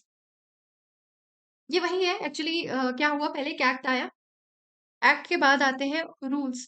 रूल्स नोटिफाई करती है मिनिस्ट्री, बट हमने सब कुछ डिस्कस कर लिया एक ही बारी में। आप चाहे तो ये ऑर्डर्स पढ़ सकते हैं कि एंट्री, स्टे और एग्जिट के रेगुलेशंस क्या होने वाले हैं, सारा वही है। Then surveillance and security measures, blacklist किया जा सकता है, ब्लैकलिस्ट मेंटेन की जाएगी, रिस्ट्रिक्टेड एंट्री लिस्ट मेंटेन की जा सकती है, बायोमेट्रिक और रजिस्ट्रेशन ऑफ फॉरेनर्स कंडक्ट किया जा सकता है, और साथ में मैंडेटरी रिपोर्टिंग वाला पॉइंट भी हमने देख लिया। इलीगल इमिग्रेशन कंट्रोल, जिसमें detect, detain, deport illegal immigrants, penalties लगाओ और रिकवर करो डिपोर्टेशन कॉस्ट फ्रॉम कैरियर्स और ऑफेंडर्स। ठीक है, then expansion and strengthening of foreign tribunals, जो हमने देखा कि अरेस्ट वारंट की कैपेसिटी उनको दे दी। देन एग्जेम्पशन ऑर्डर्स में नेपाल, भूटान, तिब्बतियन रिफ्यूजीज, श्रीलंकन तमिल्स और diplomats and specified international personnel, साथ में आर्मी, इंडियन आर्मी को जो सर्व कर रहे हैं उनकी फैमिलीज, इन पे एग्जेम्पशंस फॉलो होती हैं। ठीक है, section 3 talks about entry and exit regulation, जिसमें ये सारा हम डिस्कस कर चुके हैं। नाउ नेशनल लोक अदालत, ये क्यों न्यूज में था, क्योंकि 13 सितंबर को नेशन वाइड नेशनल लोक अदालत का आयोजन किया गया था। उसने क्या किया, कुछ बहुत सारे पेंडिंग ट्रैफिक ई चालान्स थे, माइनर ऑफेंसेस थे, उनको डिस्पोज ऑफ कर दिया। नेशनल लोक अदालत हमने कब पढ़ा था, जब हम पढ़ रहे थे नालसा, फर्स्ट क्लास में हमने नालसा के बारे में पढ़ा था, या हमने लीगल सर्विस अथॉरिटीज एक्ट के बारे में पढ़ा था, that was enacted in 1987, right. और हमने देखा था कि इसमें एक बॉडी होती है नालसा, नालसा होती है स्टेट लीगल सर्विस अथॉरिटी होती है, डिस्ट्रिक्ट लीगल सर्विस अथॉरिटी होती है, तो उसमें national legal service authority NALSA जो है, उसका फंक्शन हमने देखा था कि ये लोक अदालत ऑर्गेनाइज करते हैं। तो वही फंक्शन को एक्सरसाइज करते हुए उन्होंने 13 सितंबर को लोक अदालत ऑर्गेनाइज करी थी, और इसकी फ्रीक्वेंसी यूजुअली क्या होती है, 4 बार इस तरह की नेशनल लोक अदालत सभी जगह पे across the country single day पर ऑर्गेनाइज की जाती है, चार चार बार साल में। Important point. देन कवरेज क्या होती है इसके? Supreme court to taluk court, इनके पास जो भी प्री लिटिगेशन स्टेजेस में है या जो पेंडिंग केसेस पड़े हैं उनको डिस्पोज ऑफ ये कर देते हैं। कैलेंडर कौन इशू करता है? NALSA, national legal service authority. और काम क्या है? Speedy disposal through amicable settlement. जो भी फ्रेंडली मैनर में एडजुडिकेट हो जाए मामला, उसको ये डिस्पोज ऑफ कर देते हैं। केसेस कवर्ड, पेंडिंग केसेस या फिर प्री लिटिगेशन, जो अभी कोर्ट के पास नहीं पहुंचे हैं या फिर अभी पेंडिंग चल रहे हैं कोर्ट के पास, इस तरह के केसेस को ये सॉल्व करते हैं। इसमें मोस्ट कॉमन आता है एक्सीडेंट क्लेम्स होते हैं, bank recovery, matrimonial, labour disputes, land acquisition, compoundable criminal offences. Criminal offences भी होते हैं, सिर्फ सिविल नहीं है, क्रिमिनल भी है, लेकिन क्रिमिनल कंपाउंडेबल होने चाहिए। कंपाउंडेबल क्या होता है? कंपाउंडेबल होता है आउट ऑफ कोर्ट सेटलमेंट जिसमें पॉसिबल है। ये नहीं हो सकता कि आपने खून किया है और आप चाह रहे हैं कि लोक अदालत में बातचीत से मामला साफ हो जाए। ठीक है, तो non compoundable offences are excluded. जिनकी out of court settlement possible नहीं है वो नहीं आते लोक अदालत में। स्टेचूटरी बॉडी है लोक अदालत। लीगल सर्विस अथॉरिटीज एक्ट 1987 से इस्टेब्लिश की जाती है। 2002 में इसको अमेंड किया गया था और परमानेंट लोक अदालत इंट्रोड्यूस की गई थी फॉर पब्लिक यूटिलिटी सर्विसेज, जैसे ये वाटर बिल, इलेक्ट्रिसिटी बिल, इस तरह में जो केसेस आ जाते हैं पेटी इश्यूज, इनके लिए परमानेंट लोक अदालत इशू कर दी गई थी। अदरवाइज नालसा कैलेंडर जारी करती है और फिर NALSA for NALSA across the country, state legal service authority अपनी के लिए, डिस्ट्रिक्ट लेवल सर्विस अथॉरिटी अपनी डिस्ट्रिक्ट के लिए। तो इस तरह की लोक अदालत ऑर्गेनाइज की जाती है। कॉम्पोजिशन इसकी होती है एक जुडिशियल ऑफिसर, एक लॉयर, एक सोशल वर्कर। सोशल वर्कर याद रखना, लॉयर और जुडिशियल ऑफिसर तो फिर भी गेस कर लोगे। फर्स्ट लोक अदालत गुजरात में हुई थी 1982 में। नेचर ऑफ डिसीजन क्या होता है इसका? Award is final and binding. Although ये प्रिंसिपल ऑफ नेचुरल जस्टिस पे काम करती है, ठीक है, एमिकेबली फ्रेंडली तरीके से आपस में बातचीत करके मसले सुलझाए जाते हैं, बट अवार्ड इसका फाइनल होता है और बाइंडिंग होता है। इसकी कोई अपील लाई नहीं करती। अगर आप सेटिस्फाइड नहीं है तो फिर बिल्कुल ऐसा नहीं है कि आप सुप्रीम कोर्ट चले जाएंगे या हाई कोर्ट चले जाएंगे अपील लेके। आपको फिर से शुरू करना पड़ेगा, जैसे डिस्ट्रिक्ट कोर्ट में या सिविल कोर्ट में, इस तरह से सेशन कोर्ट, सिविल कोर्ट, जिस भी तरह का आपका केस है, फिर वहां से आप शुरू करेंगे। कर सकते हैं, अपील कर सकते हैं, बट ठीक है, अपील नहीं होगी, वो फिर से फ्रेश केस की तरह जाएगा। ठीक है, and it is treated as a degree of civil court. जो अवार्ड आएगा वो फाइनल होगा और बाइंडिंग होगा। ठीक है, नो कोर्ट फीस चार्ज नहीं की जाती, कोई भी कोर्ट फीस चार्ज नहीं की जाती। नाउ जुरिस्डिक्शन क्या है? Lok Adalat can deal with pending cases in court, pre litigation disputes. और पावर और लीगल स्टेटस क्या है? सिविल कोर्ट की पावर होती है considered judicial proceedings under CrPC and IPC, can summon witness, can take evidences etcetera. और ये कुछ फैक्ट्स हैं जो हमने डिस्कस कर लिए, बस देख लेना एक बार। अब क्या हुआ, सुप्रीम कोर्ट ने देखो, मैसूरू में एक दशहरा ऑर्गेनाइज किया गया था और वहां पे एक रिलीजियस लीडर को बुलाया गया इनॉग्रेट करने के लिए दशहरा का फेस्टिवल। अब एक प्ली सुप्रीम कोर्ट के पास पहुंच गई कि क्योंकि ये जो मैसूरू दशहरा है ये एक स्टेट लेवल का और वो है, इवेंट है। You must have heard about it कि जो भी फेस्टिवल्स होते हैं उनको state level, international level fest, state level fest, district level fest, इस तरह की उपाधियां दी जाती हैं। तो इस तरह से जो मैसूरू दशहरा है इसको स्टेट लेवल इवेंट डिक्लेयर किया हुआ है, इसको माना जाता है। तो इन्होंने अपनी जो कोई इंडिविजुअल थे उन्होंने प्ली फाइल की सुप्रीम कोर्ट में और उन्होंने कहा कि जब ये एक स्टेट लेवल इवेंट है तो किसी रिलीजियस लीडर को कैसे बुलाया जा सकता है? ये तो फिर सेक्युलरिज्म के अगेंस्ट हुआ। सुप्रीम कोर्ट ने कहा कि ऐसा नहीं है, क्योंकि हमारा जो सेक्युलरिज्म है वो पॉजिटिव सेक्युलरिज्म है और हम equal respect for all religions को देते हैं। तो क्योंकि ये उस रिलीजियस उस रिलीजन को बिलोंग करने वाले रिलीजियस लीडर थे, किसी की कोई धर्म, किसी की भी धर्म की कोई भी हानि किसी को नहीं पहुंची, हम कोई ऐसी स्ट्रिक्ट सेपरेशन नहीं देते, और क्योंकि इसके कारण सेक्युलरिज्म हार्म नहीं हुआ, ऐसा सुप्रीम कोर्ट ने कहा। ठीक है, क्या याद रखोगे इससे? क्या ये जो इवेंट है ये इंपॉर्टेंट है? ये इंपॉर्टेंट नहीं है, सेक्युलरिज्म इंपॉर्टेंट है। यहाँ से सबसे पहले तो कौन कौन सी वैल्यूज है? सेक्युलरिज्म, लिबर्टी, इक्वालिटी, फ्रेटर्निटी, ये सारी वैल्यूज को अपहोल्ड किया गया।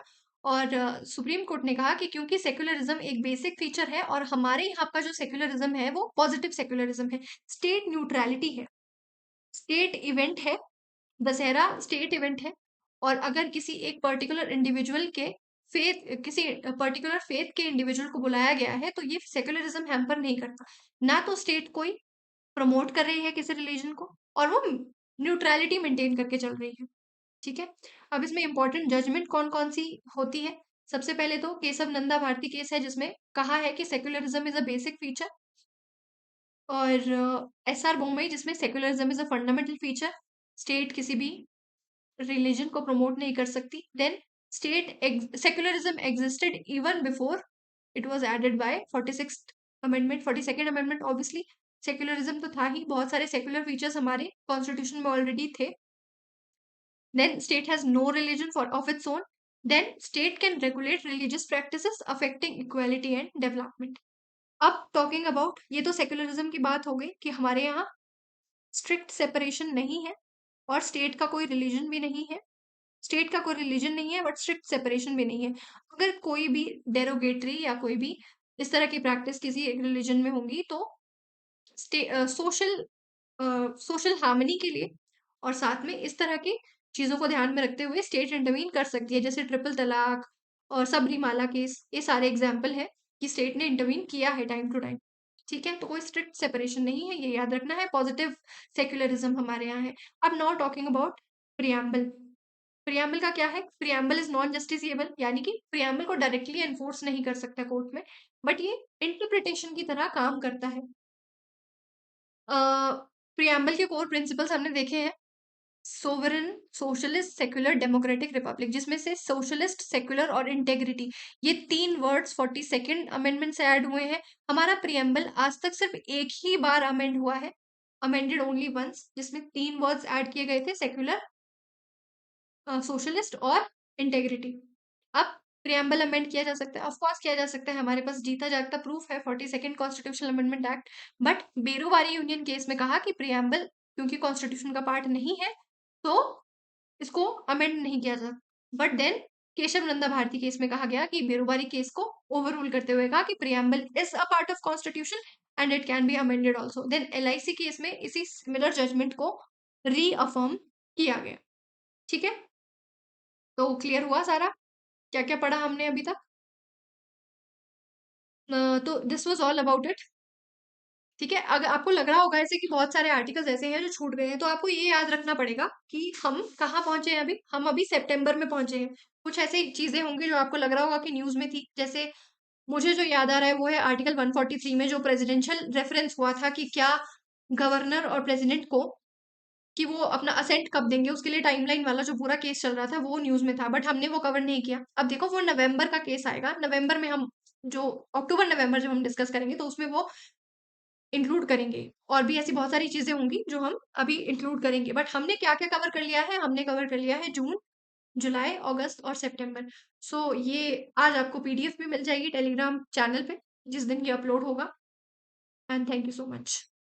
प्लीज सेशन को लाइक कर दिया करो और अपने वैल्यूएबल फीडबैक भी आप दे सकते हैं। अगर आपको सेशन अच्छा लगता है तो कमेंट सेक्शन में बोला करो कि अच्छा लग रहा है। ठीक है, थैंक यू।